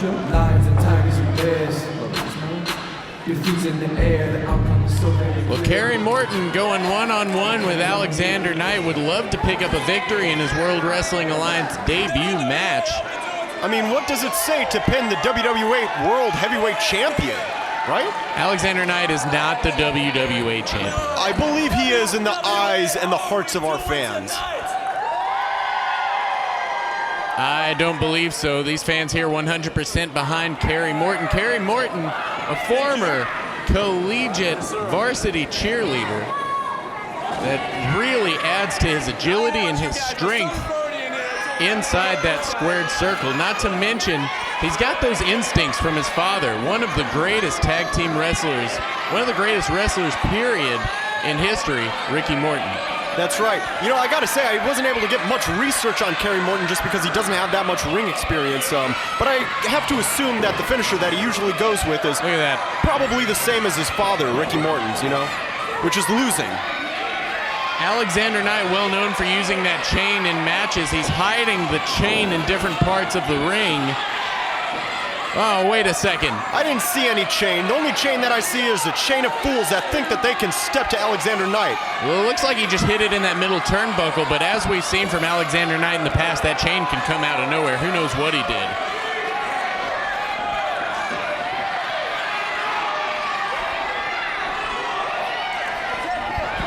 Ladies and gentlemen, it brings me great joy that Colonel Harper just had to leave commentary because he has to prepare for the next match, which is him versus Terri Waddell in a one-on-one contest, the mother of superstar Ray Waddell in CCW. And I believe I'm going to be joined in the booth by someone else here starting... Someone else is going to be... Oh, great. It's Nick Depp. It's the Platinum Standard, Nick Depp. Nick Depp was not supposed to be here until the next match, but it seems that I've been graced with the so-called self-proclaimed Platinum Standards presence for this match. Yeah, and you should be very, very, very lucky. You are very lucky, and I'm very lucky to be able to see this future legend, Kerry Morton, right now against Alexander Knight. Well, Kerry Morton, we were just talking about it on commentary, former collegiate varsity cheerleader, shows off his strength, his agility, and is a natural inside that squared circle against Ricky Morton, or excuse me, with all of those instincts from Ricky Morton. And it looks like he's already got the crowd behind him here. He's the cheerleader? Yeah, You think being a cheerleader is going to help you against Alexander Knight? Oh man, collegiate cheerleading is one of the most physical tests of strength and endurance that I've ever seen in my life. Okay, well, I just don't believe that. I think professional wrestling is the be-all, end-all, and Alexander Knight is one of the best. Former cheerleaders in professional wrestling include AJ Styles, Julia Hart, Dolph Ziggler. All right. I've never heard of any of those guys.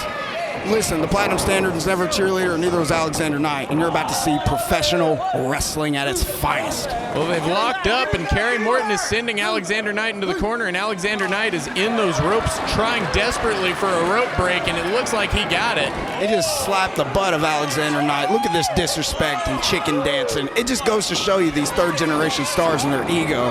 It makes me sick. I talked to Kerry Morton before the show. Look at that. Look at that athleticism. Yeah, it's some of his little cheerleading at work. That's not going to help you win a match, and neither is chicken dancing. This guy makes me sick. You know, I was talking to Kerry Morton before the show, and he was very excited to make his debut in the building where his dad has wrestled so many times. And I talked to Ricky Morton, and Ricky Morton was telling me that he had one of his first matches here in the historic Evansville Veterans Memorial Coliseum. Well, that's awesome. And now Ricky Morton can see his son be beat in the building where he had his first match. Isn't that great, Drake Jackson? Well, let me talk about something here. Alexander Knight has a lot on his mind right now, no doubt. He has challenged Josiah for the WWA Championship at Halloween Hell in Barbed Wire Massacre 4. But in Barbed Wire Massacre 3, you challenged Josiah. What goes through your mind when it comes to challenging someone like Josiah to a Barbed Wire Massacre match? I'm going to tell you right now, it's a dark place. It's a very, very dark place.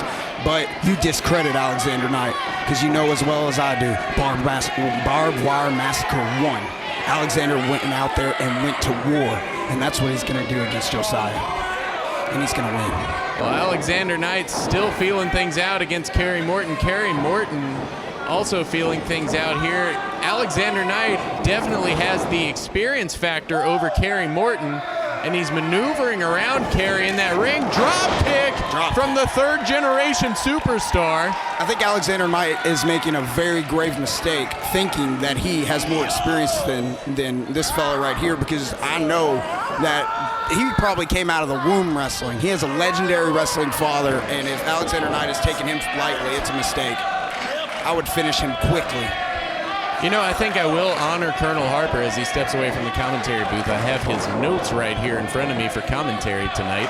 And he does mention that Kerry Morton, quote, has etched himself as a second and third generation wrestler among the likes of great second generation wrestlers like Ted DiBiase Jr., David Flair, Barry Orton, David Sammartino, Sean Stasiak, Sim Snuka, Eric White. Okay, I don't think this is a serious list. No, I'm done looking. I'm done looking at Colonel Harper's commentary notes.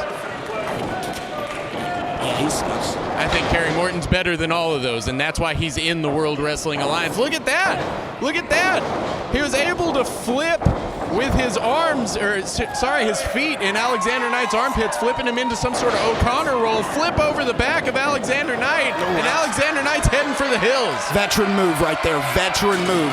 If I saw that man with a fist drawn, which is against the rules, I would get out too. Alexander Knight throwing around some aggravation down there at the at the announce table. Oh my goodness. Good Lord.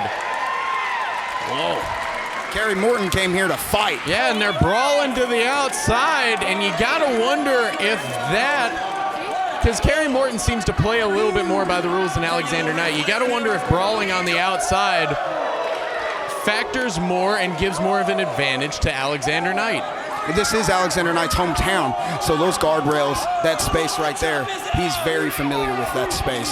Oh, look at this. Kerry Morton asking for some assistance.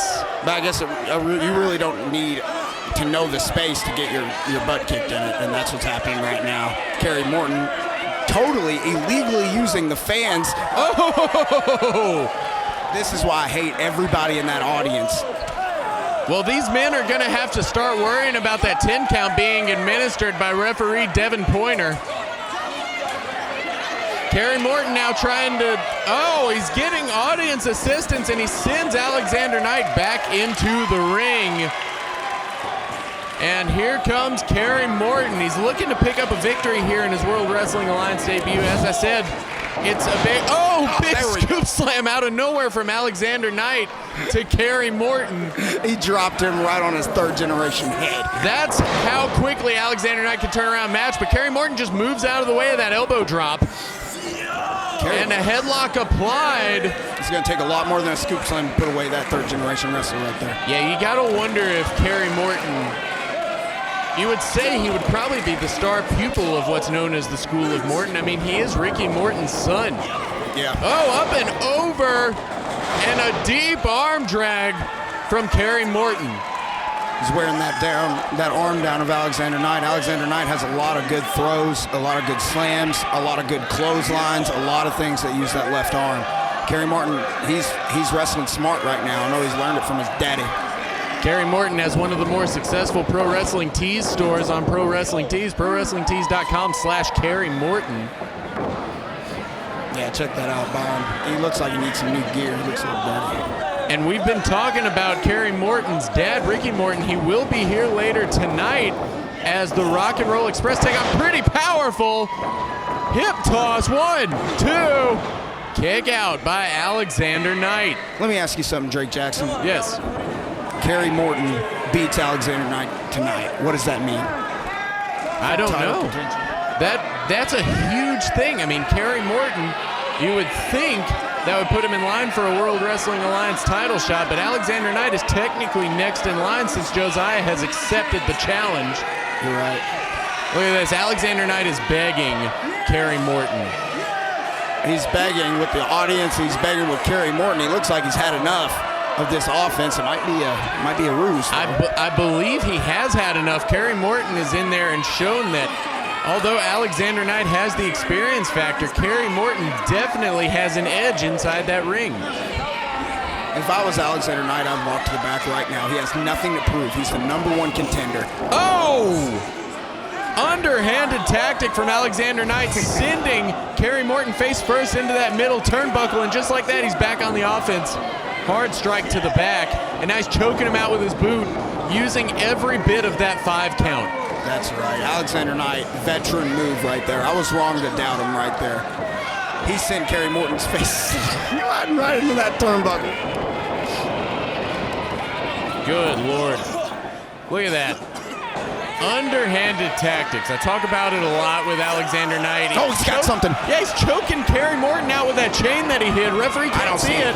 Alexander Knight using his body to block the vision of the referee. Veteran move. With Kerry Morton. And how's Kerry Morton supposed to be able to be in this match fairly if things like that keep happening? All I'm saying is if you go to the School of Morton, they should teach you this kind of thing. Kerry, they don't. Kerry Morton came here to wrestle a fair match, one-on-one, and Alexander Knight is not giving him that. No, he's not. Alexander Knight is not giving our guest the respect he deserves. I'll tell you what he is giving him, an ass kicking, and that's what he deserves. Yeah. Oh, hard right hand from Alexander Knight. That's right. Alexander Knight is showing this man what the WWA is all about. Right there, in your face action. That's what we're about. We're not about family names, we're about action. And I want to see some. Beat that man. Beat him, Alexander Knight. Well, Alexander Knight sending Kerry Morton back into the ring. Oh! Right against the head of Kerry Morton, and now a headlock applied from behind. Alexander Knight's going to have to be very careful that doesn't slip into a chokehold. I got to tell you, though, I got to give it to Kerry Morton. I've been giving him a hard time, but he has not quit once. Low elbow hair pull from Alexander Knight, and a referee issues a warning to Alexander Knight. 1. Completely legal. Kick out. Alexander Knight staying on him. Yes, he's getting him deep in there. You know, you got a quick cheerleading opponent like that. They want to do quick moves, but Alexander Knight, he sits him down, and he says, we're wrestling today, boy. Look at this. Alexander Knight attempting to drain the life out of the second-generation superstar. Excuse me, third-generation superstar. Kerry Morton has come to Evansville, Indiana to take a nap. Imagine that. Imagine coming all the way out here just to sleep. That's what Alexander Knight does. He puts people to sleep. Well, Kerry Morton's father used to run this building. Him and Robert Gibson were here week after week, working for Jerry Jarrett. inside the hallowed halls of the Veterans Memorial Coliseum is Kerry Morton able to get out of that predicament and met with a big knee from Alexander Knight. Alexander Knight with that nice kitchen sink knee right to the rib cage of Kerry Morton. And if he was having trouble breathing before, he's going to have a lot now. And a slap to the face. Yes. There's no quit in Kerry Morton, obviously. Here in his debut, I'm very impressed that he's lasted this long, especially when it looked like he might have been out with that headlock 2 count there. Nice butterfly suplex by Alexander Knight. He's staying on him, and I like that. Alexander Knight, I thought he was underestimating him, but he's not. He's staying on him. What's he got? Well, never mind. He seems to be. It's okay though. He's got it handled. It's fine. It's fine. Look at this, lining up possibly for another butterfly suplex from Alexander Knight. 1, 2. Oh. Kick out by Kerry Morton. Kerry Morton is just 1, 2. trying to grasp his Kick out straws again. Right here. I think he's at the end of his tank right now. But this crowd is giving him dang energy, just like they like to do. Big double axe handle from Alexander Knight off the ropes. No, wait a second. Caught him with a victory roll, 2. Alexander Knight able to get out of it. Ducks the leg. Roll up, 2. Holy. Kick out again. Kerry Morton now with his axe handle blocked by a thumb to the eye from Alexander Knight. I really thought Kerry Morton was getting something going there. Yeah, it looked like Kerry Morton was getting the best of the so-called best professional wrestler in the world, but Kerry Morton moves. Alexander Knight is stunned. Kerry Morton is stunned. What a match. They are beating the crap out of each other. Here he comes. Right into the foot of Kerry Morton. Yeah, Alexander Knight was going for a big move in the corner, but Kerry Morton able to block out of it, and he turns around. Big crossbody. 1, kick out.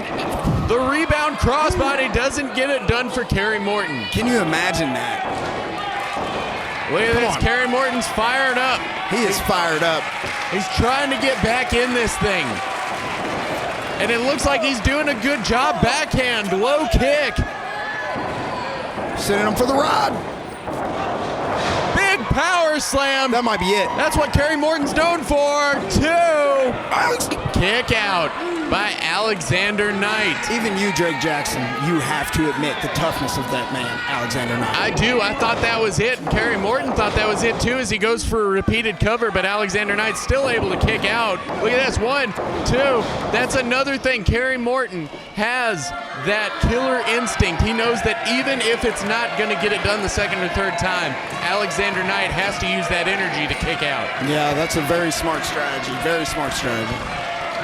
That school of Morton, it's a very prestigious school, and he knows his stuff. No better school out there. Alexander Knight now coming up and grabbing Kerry Morton. I think he's choking him.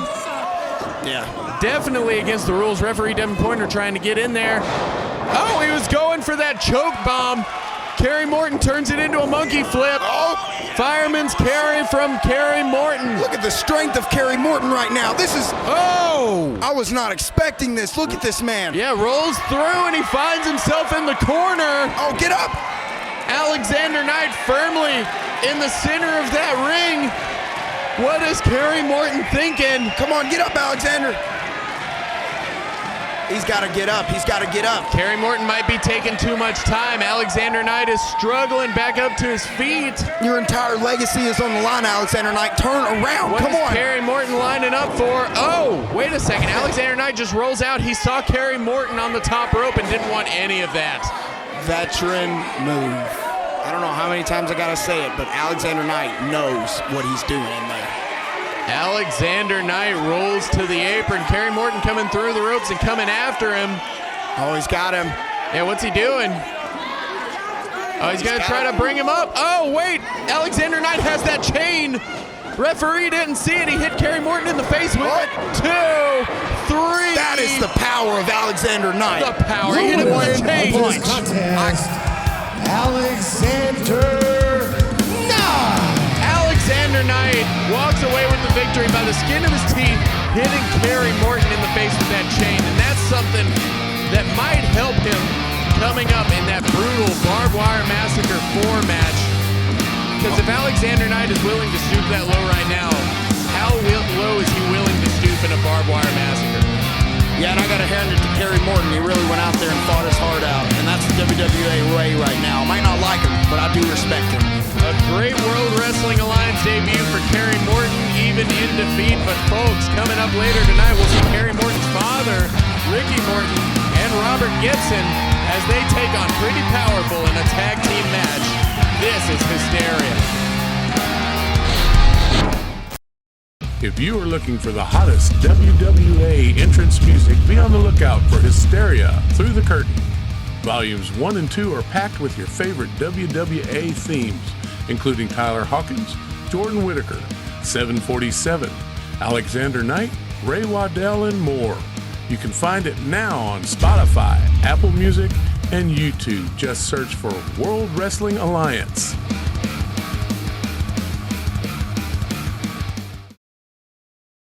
Hey buddies, I'm Jake Edwards. I'm Drake Jackson. And I am the Wrestle Bucket, a literal bucket who is a pro wrestling fan like you. And together, we host Ruthless Passive Aggression. Ruthless Passive Aggression is a podcast where the three of us go through WWE's Ruthless Aggression era pay-per-view by pay-per-view. You can check us out on Spotify, Apple Podcasts, Stitcher, or wherever you get your podcasts from.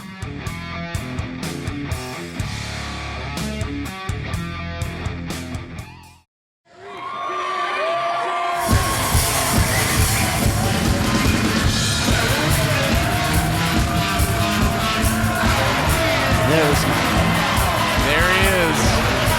I want to tell you right now, inside information, Drake Jackson, I have been in the gym with Colonel Harper. I have been training Colonel Harper. I've been putting him through the platinum routines. I have been waking him up at 4:20 every morning, doing workouts, working out, doing rehab on his terrible injury in our off time, but he's been training and he's been taking this seriously, and he is going to be the one to beat the crap out of Terri Waddell McGee right now, today. Well, you've heard about it here. Colonel Harper has been on commentary all night. This is Drake Jackson in the booth being joined by Nick Depp now because Colonel Harper is quite busy as he has his WWA in-ring debut, and he claims he's injured, but I've seen him get off the crutches. He did it just to get in the commentary booth earlier. I saw him lose the crutches and hop up on the apron during your match last Hysteria. Ladies and gentlemen, that's kind of biased journalism, Drake Jackson. That's your partner. To read the following as his ring introduction tonight. Ladies and gentlemen, he is a master of the chicken wing submission who was personally trained by Bob Backlund. He is a champion of social causes who is fighting to restore society and keep women in their place in the kitchen, washing the potatoes, scrubbing the carrots, and raising the babies. Facts. He was appointed to the position of Kentucky Colonel by Stephen Beshear and close friends with the current governor of the Commonwealth of Kentucky, Andy Beshear. It's a prestigious governor. He studied under the teachings of Dr. Jill Biden. Ladies and gentlemen, from the McVeigh Estates gated community in Lockport, New York, weighing in at 205 pounds of raw, uncut muscle. Yeah. Standing at 6'4". Read the card, Mackie. The Vice President of the World Wrestling Alliance, who would like to be referred to as the new Patriarch of the Waddell Family. Who's your daddy now, right? Stand 6 feet back for Colonel Harper. I'm going to tell you right now, I think Colonel Harper has bit off more than he can chew. If you guys missed it, on the last episode of Hysteria, Harper's got more to say. The office of the Vice President, Colonel Harper, that the following match will be a no disqualifications match. Oh, no. Oh, wow. So Colonel Harper, who claims he has an injury, he's on crutches, he's in a neck brace, wants a no DQ match against Terri And Terri, on the last episode of Hysteria, Colonel Harper was talking a lot of trash about management, a lot of trash about Terri. And Terri accepted his challenge for a match on this episode of Hysteria, and it looks like it's happening. Can you hear this crowd? This place is electric. Well, it took years, but Terri Waddell has finally got a match in the World Wrestling Alliance. You know, Kerry Morton is a third generation wrestler. Is she like a... If this was her debut, is she like a second generation, or is she a first generation? That makes Chris and Ray second generation now. Yeah, she's like a -1, maybe. I guess Chris and Ray are now second generation wrestlers, and that's just fantastic. They just do whatever they want around here, I guess. But now their mom is gonna pay the price because Colonel Harper is gonna hurt her, and I can't wait to see it. Look, here she comes. Terri doesn't seem afraid at all. Big mistake. Big mistake if you're gonna mess with a man like Harper. Big mistake. Big mistake. Terri needs to go back in that concession stand, make me a hot dog. Make Colonel Harper a hot dog. I'm sick of it. Ladies and gentlemen, 747 has been barred. That's against the rules. That's against the rules. There's no DQ. The vice president just made a decree. These Waddells can just do whatever they want. You gotta be kidding me. You gotta be kidding me. This is probably one of the most important matches in WWA history. The Patriarch of the WWA versus the new leader. Oh, what is going on here? Show her who's boss, Harper. Terri came to fight. Are you serious? Look at this. He hit that. It's a slap box match here between these two. I don't think you want to make Terri mad. She was the most intimidating person whenever I showed up here to the World Wrestling Alliance. Oh, no way. This is disrespectful. Yes. I cannot Oh, he's dropping it. He dropped the strap. I taught him that. Was that a powerbomb? Yeah, Terri turned it around on him and just threw him straight back. Terri Waddell with the powerbomb. She's getting the elbow ready. No Drake way. Jackson. No way. Colonel Harper turns it around. This is no disqualification. No, Terri Waddell is on her back. That is a 52-year-old woman. Yes, hurt her. What does Colonel Harper have? He's got his crutch. Yes, finish the job. Finish them. Oh, come on. Finish her. Come on. Put her out of her misery. Right in the yam bag goes Terri. That's illegal. Put that down, Terri. She's got the Put it down. Oh my God. 1, 2, 3. Terri Waddell is just Wow, Terri Waddell victorious in her World Wrestling Alliance in-ring debut. I can't believe my eyes, Drake Jackson. I can't believe my eyes. Never in a million years. Wait a sec, Colonel Harper's back up, and he's not very happy with this. He's contesting the decision right now because that was bullcrap. Well, she used that clutch. He's the one that made no DQ. He's the one that made no DQ. She cheated. Terri Waddell with her hand raised in victory. She cheated. She cheated. She cheated. Dang it. This wasn't what it was supposed to be.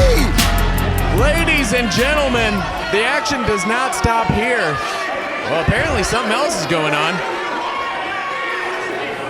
What is going on? Looks like Colonel Harper is contesting the decision. Does he want any more? Colonel Harper needs to get back here. Oh, is that Chuck? Is that? Let's not forget. Chuck, the return of Chuck. What's he doing? That's the vice president. Chuck. That's the vice president. You can't do that to him. Chuck has Colonel Harper. No, this is bullcrap. I'll be talking to Vanderpool. Well, after tonight, Colonel Harper could be out of the job because in the main event, CCW and Vanderpool are having a one-on-one contest for the control of the World Wrestling Alliance. This is the darkest day in the history of the WWA. The disrespect to that veteran Colonel Harper. I don't know about that. Terri Waddell walking away with a victory. And folks, as I just mentioned, the main event tonight, CCW versus Vanderpool. Winner gets control of the World Wrestling Alliance. This is Hysteria. Need high-quality pro wrestling gear at a great price? Look no further than Power Trip Pro Wrestling Gear. Each piece is handcrafted with the greatest care and quality possible.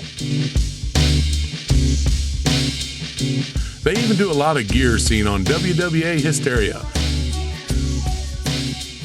For quotes, examples of work, and more, head over to facebook.com/PowerTripBWGear.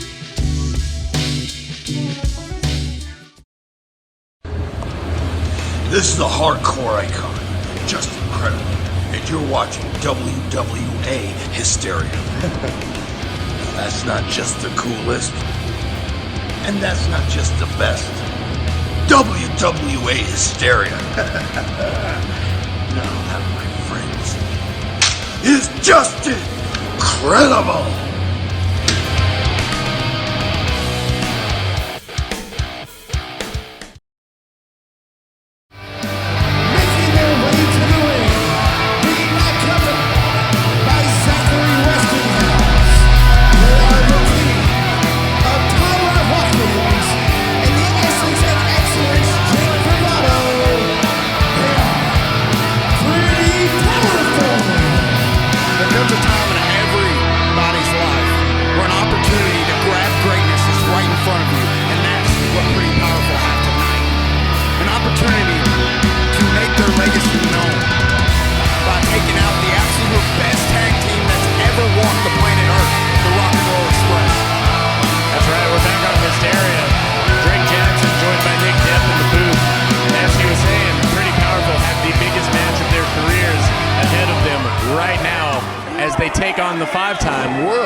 Champions, the Rock and Roll Express.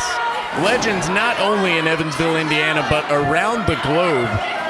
Multiple-time Hall of Famers, and every Hall of Fame there has to be about tag team wrestling. These men are at top billing always, as they should be. But is it time for the next generation to take over? We'll find out tonight. These two men, as you mentioned, one of the greatest tag teams in history. And there they are. Absolute legends who's made many memories in these buildings for decades. They've main evented here years and years and years. Legends of this business. I tell you, Ricky and Robert are probably in this building when those two were in their crib. You know? No joke. And it's just, they are consistently the best tag team since they hit the scene. And that's just the facts. They are the standard of tag teams. Well, it's not often that I agree with you, but I do have to agree with you there. I was talking to Ricky Morton earlier today, and Ricky Morton was talking about how he used to work the hallowed halls of the Evansville Coliseum when he worked here under Jerry Jarrett. Both his and Robert Gibson. One of Ricky Morton's first ever matches was in this building. And tonight, they have returned home to take on the new age tag team of Pretty Powerful. Of course, Pretty Powerful has brought Zachary Westinghouse with him. They've got that X factor on the outside that the Rock and Roll Express do not have. No. And I'll tell you what, Zachary Westinghouse, the person who brought this team together, the architect of this team, he's going to be the X factor for sure. Because that is a brilliant little man in there. You say in there, Zachary Westinghouse is getting in the ring, and I'm not sure why. He's not an active competitor. Not only is the first one in the ring. Evansville, the following contest is a tag team attraction scheduled for one fall. Introducing first to my left. No, okay, it's a big moment and you're clearly not capable. Stay right over there.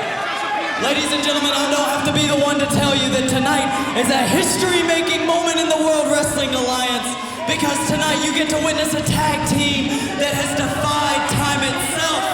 you get to witness a tag team that has spent more hours on the road with one another than at home with their own families. And perhaps they are, no, without a shadow of a doubt they are, the greatest tag team in professional wrestling history. And tonight you get to watch them take on the Rock and Roll Express. So at this time, I'd like to introduce to you the once and future WWA Tag Team Champions. They are the team of Jake Bravado and Tyler Hawkins. Together they are Pretty Powerful!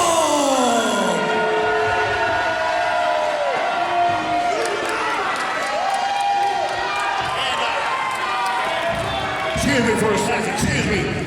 Now, what was your name? Nobody gives a shit what your name is. Whoa! Hey, let's give it up, Evansville. Let's get it going. Come on. Listen to this crowd, Drake Jackson.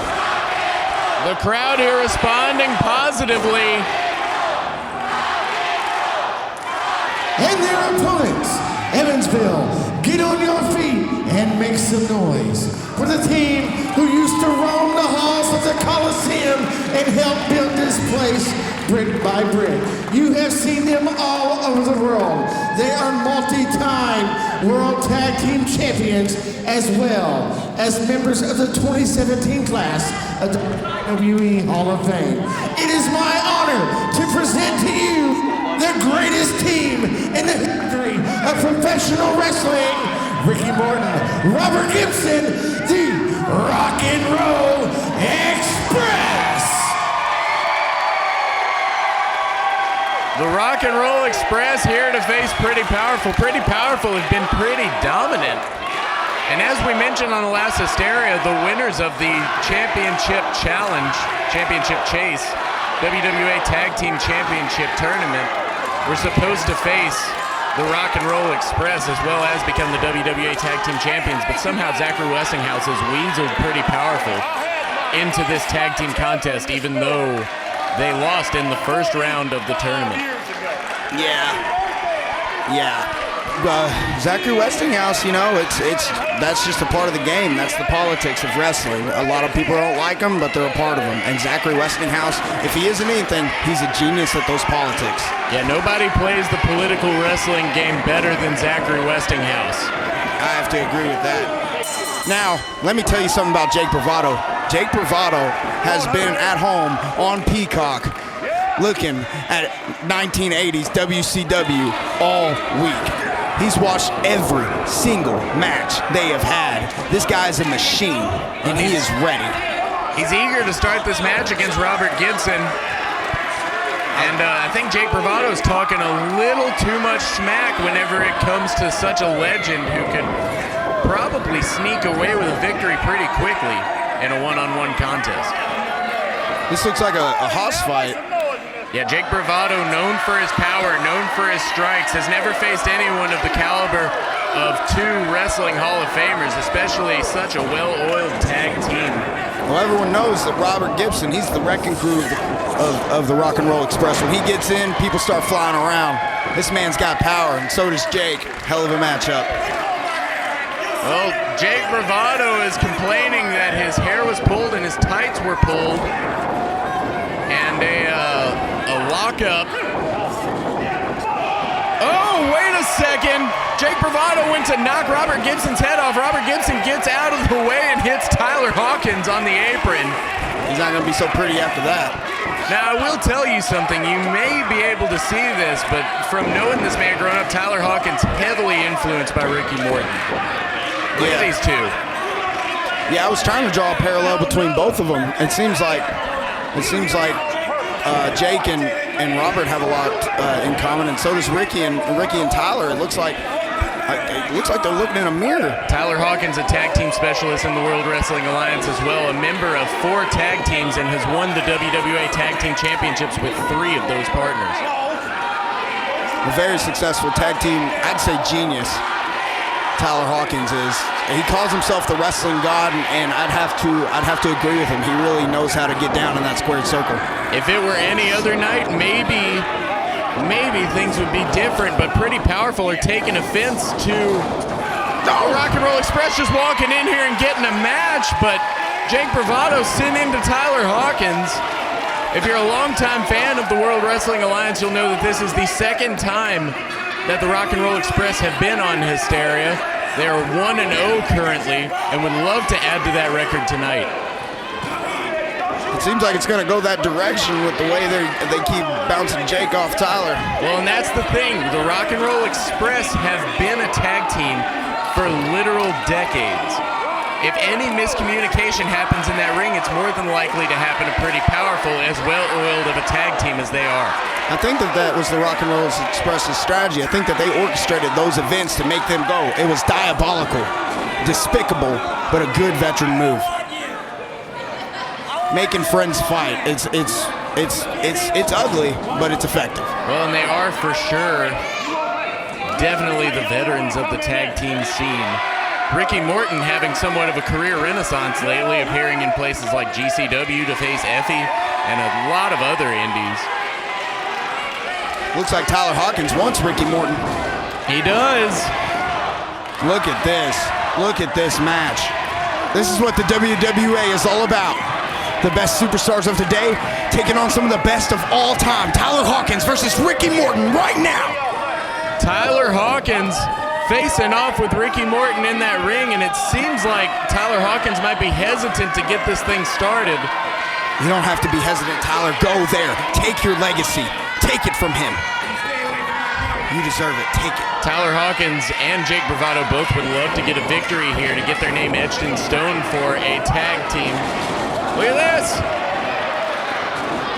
Oh, Ricky Morton using Tyler Hawkins as a human shield. Oh!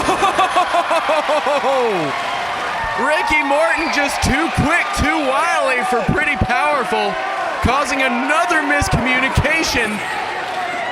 Zachary Westinghouse is trying to get him to communicate a little better, let cooler heads prevail. Oh, speaking of cooler heads, they knocked together, and Zachary Westinghouse knocked off the apron. Rock and Roll Express in the driver's seat. Rock and Roll Express totally in control, kind of playing with Pretty Powerful here. No joke. Pretty Powerful on the outside trying to regroup right now. They got to get together. I see Westinghouse over there. He's trying to form a strategy. They need something against these guys. I know that they talked to me about a game plan that they did have, but I don't think that they've had the opportunity to extract it. The referee Ben Richardson in there trying to administer a 10 count. He's saying that someone from Pretty Powerful has to get back in that ring, and Jake Bravado is taking him up on it as Jake Bravado faces off with Ricky Morton. Ricky Morton, the head of the School of Morton. And we saw his son earlier tonight come up in a losing effort against Alexander Knight, although don't take anything away from him. Alexander Knight had to resort to using a chain for that. Ricky Morton, not only one of the greatest wrestlers of all time, but he's training the next generation of great wrestlers. But is he going to get out of this Evansville Coliseum to make it back to class on Monday? I don't think so, because Jake Bravado is going to break him in half. Jake Bravado definitely has the power game advantage from all of the people standing in that ring. And if the Rock and Roll Express isn't careful, Jake Bravado could be breaking him in half. Man, I want to say that he has the best power, but I'm going to tell you right now, the last thing to go on a person is the power. Now, Ricky's never been a power guy, but he's always had nice, crisp impact with those drop kicks, with those double team moves with Robert. I live for matches like this. Zachary Westinghouse blocking Jake Bravado from hearing the derogatory chants. And he's taking care of his boy. Yeah, Jake Bravado trying to collect himself in here against Ricky Morton. He does not need to be in a bad mental headspace whenever he faces off against Ricky Morton, and I think Ricky Morton knows that, encouraging the chants. Yeah, 100%. Ricky Morton is manipulating all these events. He's an evil genius. Oh, thumb to the eye from Jake Bravado and a big strike to Ricky Morton, and now he's got him in the corner teeing off. Robert Gibson's in there. No! And the referee's distracted, allowing Tyler Hawkins to fake a tag behind the referee's back. And Tyler Hawkins runs in there. There we go. And is applying a headlock. He just threw Ricky Morton. He just threw a Hall of Famer on his ass and locked that headlock in. That is why Tyler Hawkins is a wrestling god. Tyler Hawkins known to use the headlock in his contests. And nonetheless working on Ricky Morton with it. Robert Gibson getting in there, but now Zachary Westinghouse choking out. And Jake Bravado coming in. Did you see what they did just then? So Jake Bravado claps his hands above his head. Referee hears the tag and believes it happened. That's a veteran move right there. Ricky Morton moves out of the way, sending Jake Bravado crashing and burning into the top turnbuckle. Nice low kick there by Jake Bravado.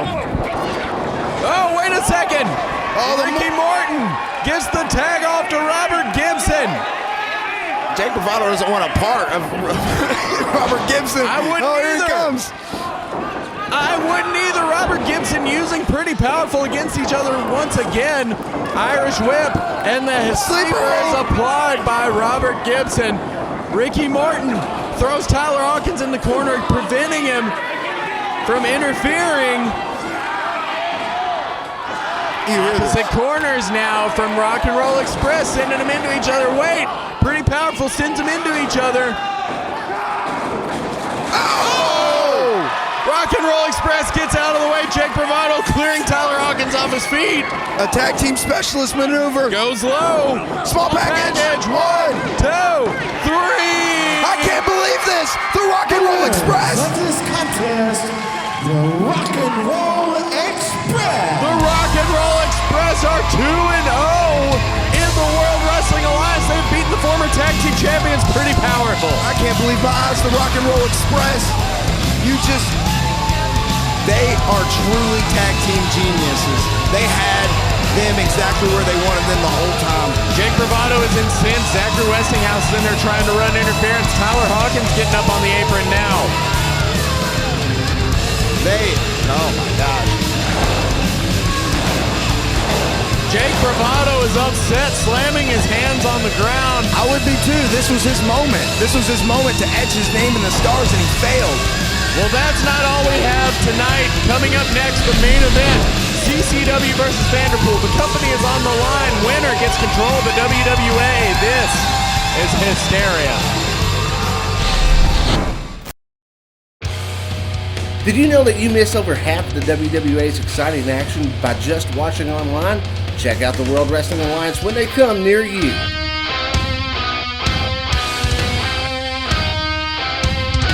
Event info and ticket prices can be found on Facebook.com/WWAISNOW.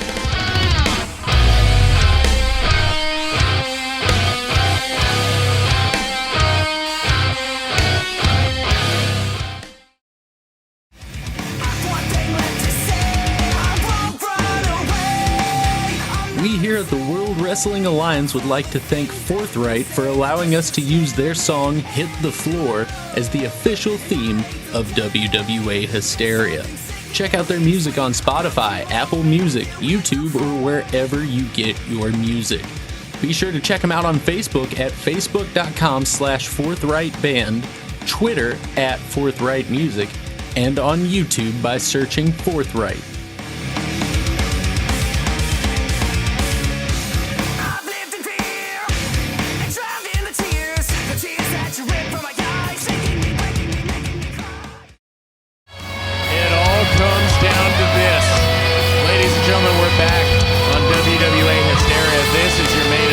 CCW is finally going one-on-one with Vanderpool, and it all hangs in the balance. The World Wrestling Alliance, as we know it, can change depending on who wins this contest. The winner runs the World Wrestling Alliance. Vanderpool kicked CCW out of the World Wrestling Alliance back at the beginning of this year because CCW announced that he needed to go away to heal an injury and have surgery, and he was leaving the company to Vanderpool, and then Vanderpool assaulted him.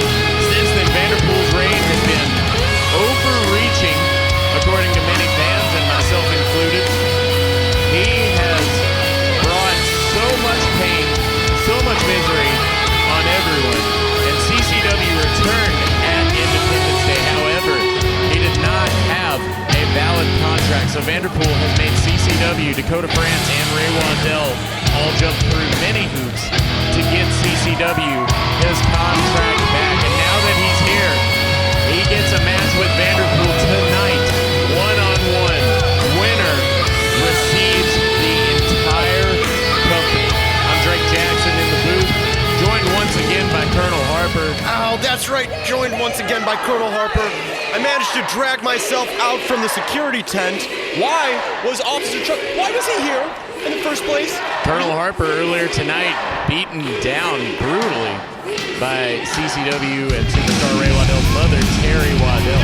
No, we don't need to get into the specifics. All we need to address right now is the man who is about to come to the ring and destroy CCW, something that should have happened months ago whenever he decided to come back for no apparent reason. Well, I should have known you'd join me back in commentary and take Nick Depp's spot because you have a vested interest in this match. Of course I have a vested interest in this match. That's why I heroically made my way back so I could commentate on it for my good friend Vanderpool, our current WWA president, and the man who should remain our president. Even though he's not bringing the belt with him, he is also our current World Cruiserweight Champion. He left the belt on the table because he wanted to make sure that it wasn't stolen by any of the swampy people that live here in Evansville. Well, here's something you may not have thought about. CCW, if he beats Vanderpool tonight, you as the vice president of the World Wrestling Alliance may be without a job. If he wins. All right? It's just like the title of O.J. Simpson's book. It needs to be emphasized. He is not losing tonight. We are holding on to the World Wrestling Alliance. This place will fall without us. This is your main event of Rock and Roll Forever, Part 2, and it is for control of the World Wrestling Alliance. Referee in charge once the bell rings is Ben Richardson. Introducing first to my right. He weighed in earlier today at 165 pounds. He comes to us tonight all the way from Liverpool, England, and he is the owner and president of World Wrestling Alliance. This is the Prince of Perfection, Vanderpool! Listen to that cheer.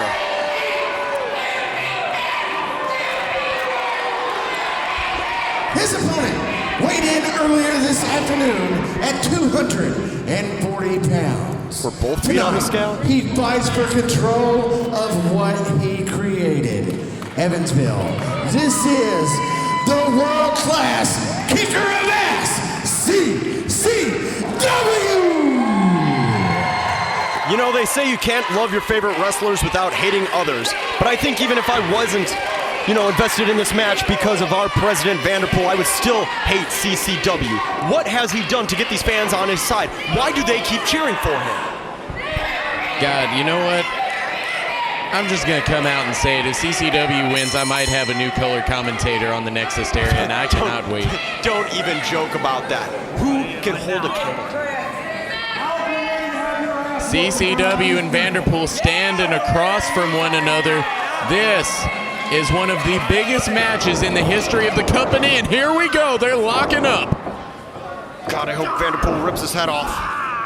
CCW with a headlock advantage on Vanderpool. You know, I don't know if I've mentioned this, but the more I see CCW, the more I hate him. CCW definitely has the power advantage when it comes to him and Vanderpool going one-on-one in this contest. Come on, Vanderpool, remember what we talked about, strategy. Hit him where he's... Vanderpool was able to get out of it, and they've locked up once again. Here we go. Vanderpool had to go low to apply that headlock on CCW, but he's got him down to his level. Vanderpool giving up the CCW height advantage. It's like David and Goliath. The heroic, shorter competitor who's trying to chop down the awful, disgusting, ugly giant that is CCW. Oh, come on. CCW working over the arm of Vanderpool, the Prince of Perfection and the current WWA president, and he takes him over, and we're back at a stalemate. Listen. Crowd here chanting for CCW. Yes, that's because they're idiots. And CCW welcoming the chants. from the idiots. I'm sorry, I shouldn't be mean to the fans, the people here of Evansville. Wait, are you from Evansville? I am from Evansville. Never mind, I'll keep it up then. Okay. Well, a waist lock from Vanderpool as he's got it applied to CCW. CCW turns it around. And, Go for the hair. Wait, yeah, Vanderpool is going for the hair. He pulls CCW's hair. Well, then don't have long hair, idiot. And Vanderpool taking him down. He's got a side headlock off the ropes, and a low drop kick takes CCW off his feet, and a stomp to the back from the Prince of Perfection. Look at the strategy. It's like a tree. You just got to chop it down. I also have a vested interest in this match.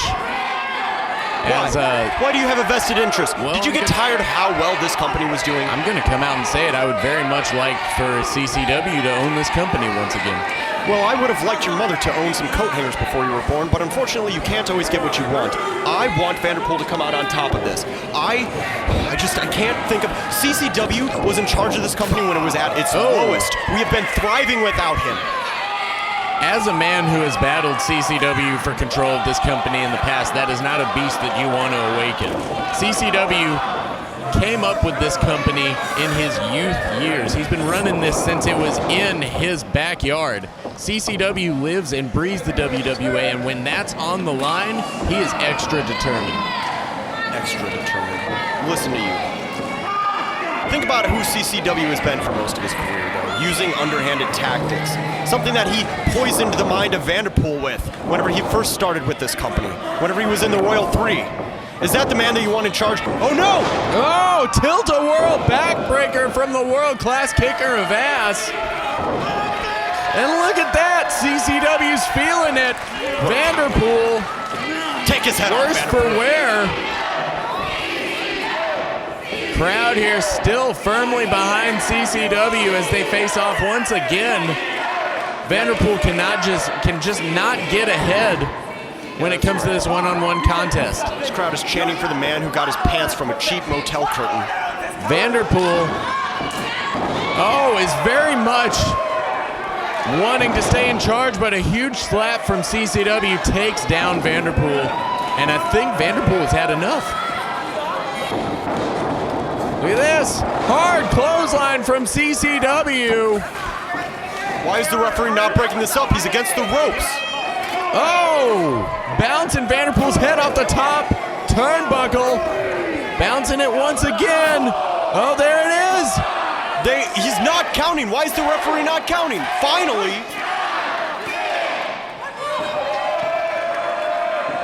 Look at this. Vanderpool goes down. 1, 2. Oh, God. And the company still belongs to Vanderpool at this moment. He's able to kick out.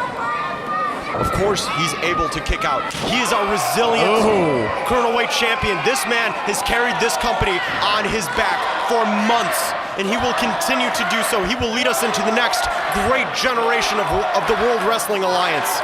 Well, look at this. CCW has some of the hardest chops in professional wrestling. And right now, he's just ethering Vanderpool with him. Look at this. More chops. And a snapmare. And a headlock from CCW. Yeah, but look at Vanderpool. He almost got out of it. I was going to say he's rolling out of it. Chris Waddell, a veteran in the ring.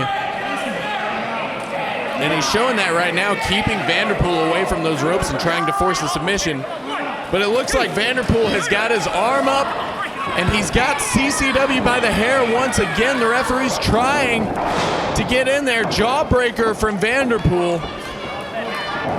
And, a big boot from CCW. Scoops him up. Scoop slam. No. 2, not even a 2 count. Vanderpool desperate to kick out of that one. Why are they chanting for him? They're chanting for CCW because they love him. He's built this company on his back. They want the reign of Vanderpool, the dictatorship, to be over. Yeah. He built this company on his back. His mother makes a career on his back. It doesn't matter. Vanderpool is leading this company to where we need to be. I'd watch what I say about Terri if I were you. She kind of whipped your ass earlier. Two count. Cheated. 747 should have. She was in cahoots with that referee. I kicked out. You saw it. I didn't see that. Hard chop from CCW across the chest of Vanderpool once again. Now he's setting him up in the high rent district. It's Evansville. There's no such thing as high rent. Oh, and a hard uppercut from CCW. And he's up on the middle rope now. What's he thinking?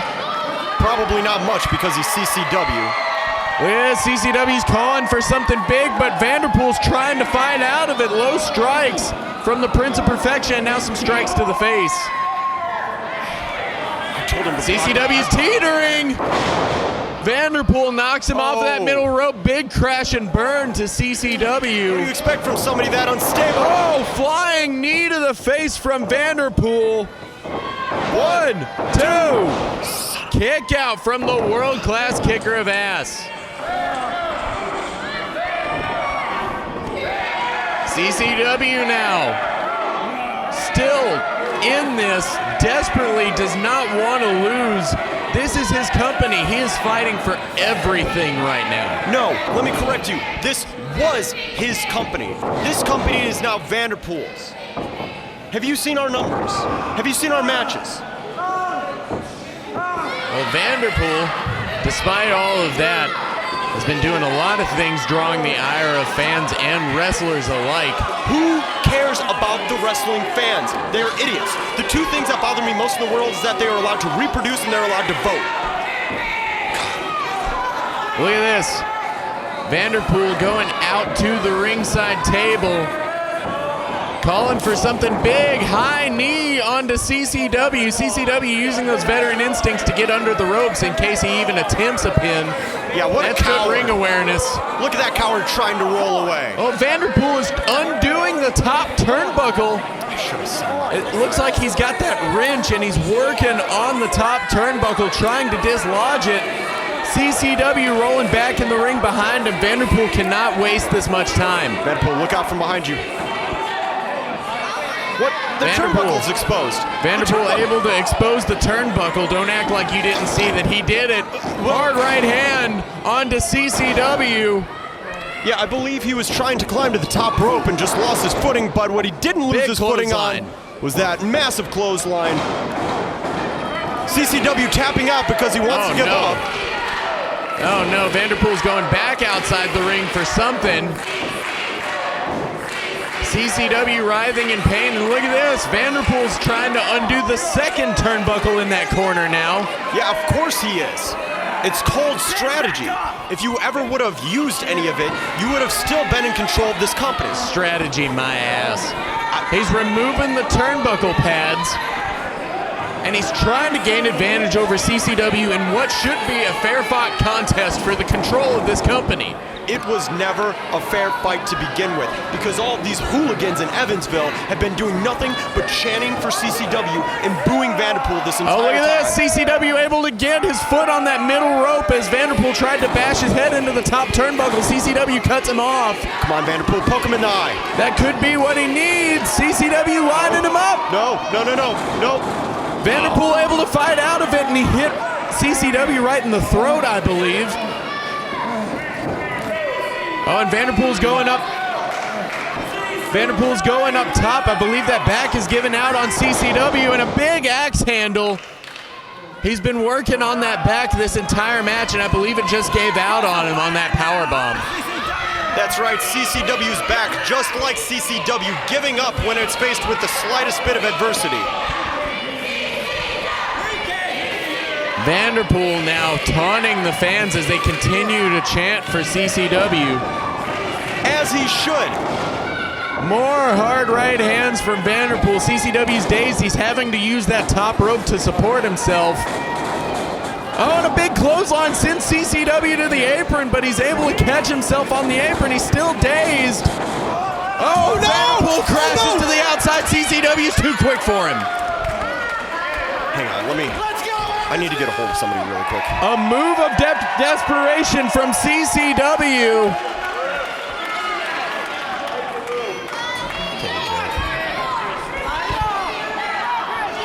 And CCW sends Vanderpool to the outside, and CCW is now fighting Vanderpool on the outside. He scoops him up.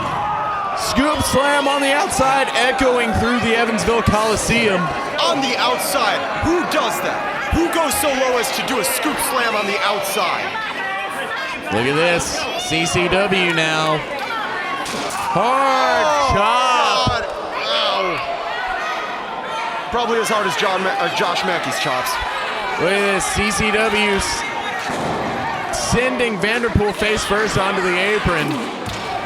And they're brawling on the outside. It's no man's land out there, but I don't know what would happen in the event of a no contest. They need to watch out for the double count out. It's like a championship. In the event of a no contest, it has to go with the current president. What, are we just not going to have a president? Well, I don't like that. Low kick from CCW onto Vanderpool as they continue to brawl on the outside. He sends Vanderpool into that corner post. Well, I guess if there's no president... Oh, no! CCW just rocked Vanderpool with that table, the ring bell table. He used the table. Why is the referee not calling for the bell? What is going on here? I don't understand. This biased officiating has been happening all night. I think the referee has realized that there needs to be a winner. There needs to be a winner? There needs to be a winner in this contest so that somebody becomes the president of the World Wrestling Alliance, be it Vanderpool or CCW. Into the table, and it slides into the guardrail. CCW picks up the table. You're not allowed to do that. You can't just throw somebody into the guardrails. Who does that?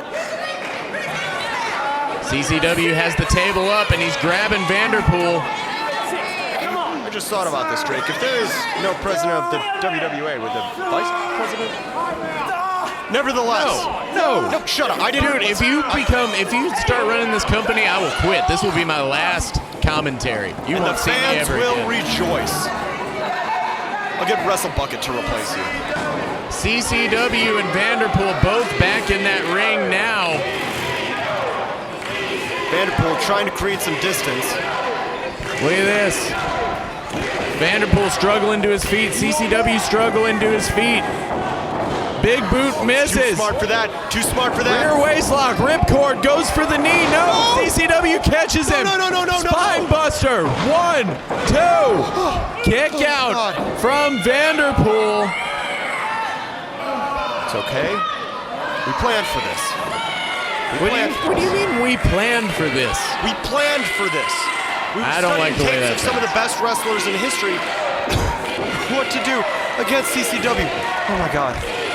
Well, CCW has realized he's going to have to dig deep into his bag of tricks to put down Vanderpool, because as much as I don't like him, Vanderpool is determined in this match to keep his company. Yes, because he wants to do what's best for the fans. Yes, pump handle. Oh, right on his back. 1, 2. Kick out by Vanderpool. We can't. Somebody's gonna have to do something. We can't lose this company. CCW dragging Vanderpool into position. What's he thinking about here? No. CCW could be lining up for something big.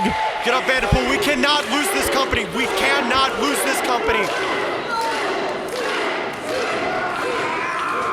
Vanderpool realized it. Oh my God, the low underhanded tactic of CCW. CCW sends him into the referee, able to sidestep him. Power bomb from CCW. That's it. 1, 2, 3. But the referee's not there. The referee is down.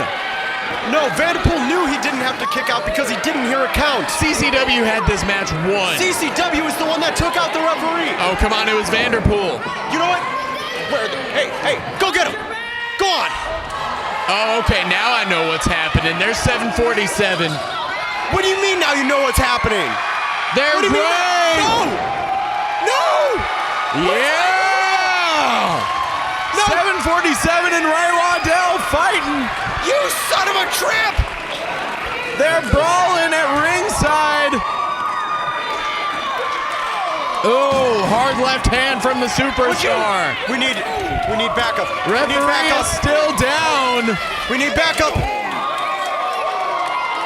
Ray Waddell sending 747 into the ring post. We got somebody's got to. No. The crowd here realized the CCW is at an advantage. God, no. The referee is still down. Go. Go get him right now. Go. Go. What do you mean go? Nick Depp's there. That's right, Nick Depp.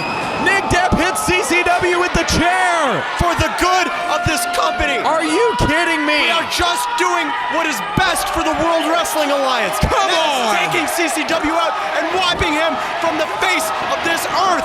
Come on. That son of a bitch deserved it. I don't like the way this is panning out. You and I might fear not for like the future it, of but our it's company. for your own good, and I'm tired of you pretending like this company would be any better under the reign of CCW. Come we are on. doing No. what needs to be done. That's right, crack that chair over him.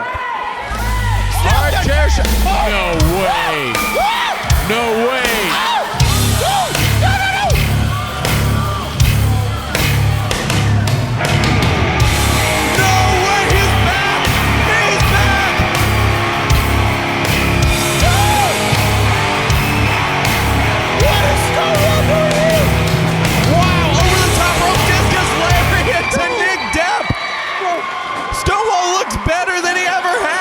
He's not part of this company!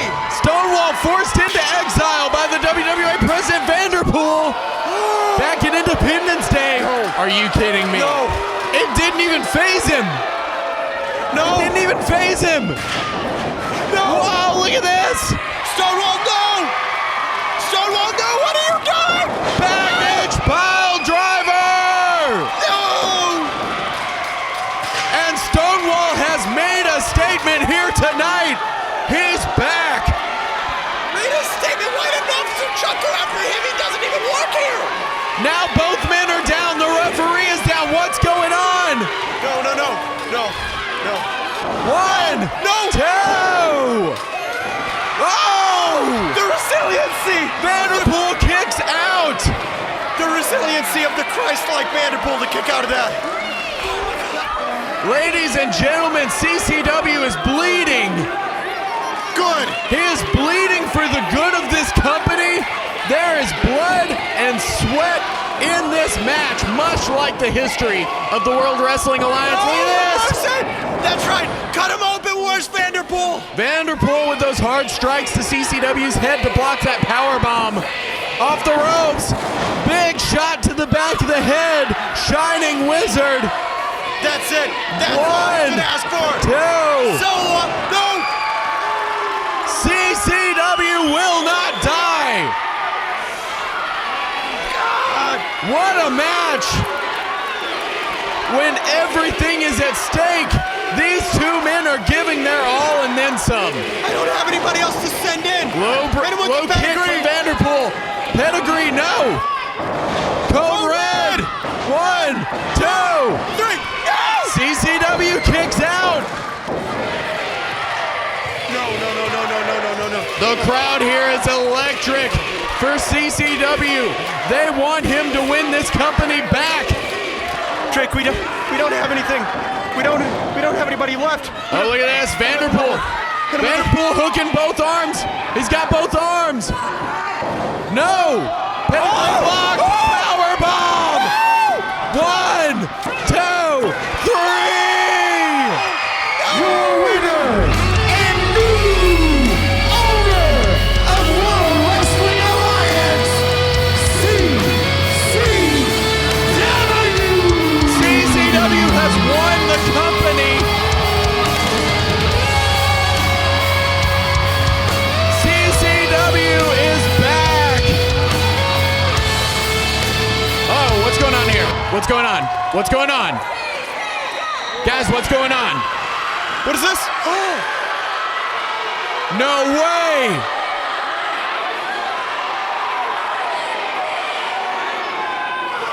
No way! Is that who I think it is? You are kidding me. It can't be. You are kidding me right now. I cannot believe what's happening. That's Teddy King. Long-time Hysteria viewers will know that is Teddy King. He has been gone from the World Wrestling Alliance for years. And he's offering his hand to CCW. Yeah, he's offering an olive branch to CCW. There's been definite bad blood between these two in the past. Oh, I knew he was going to do that. Blue Thunder Bomb.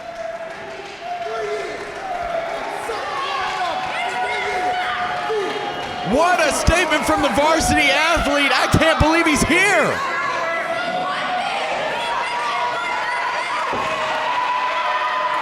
We gotta get security. We gotta do something. This is supposed to be one of the happiest moments in CCW's life, and it's been ruined by that turncoat.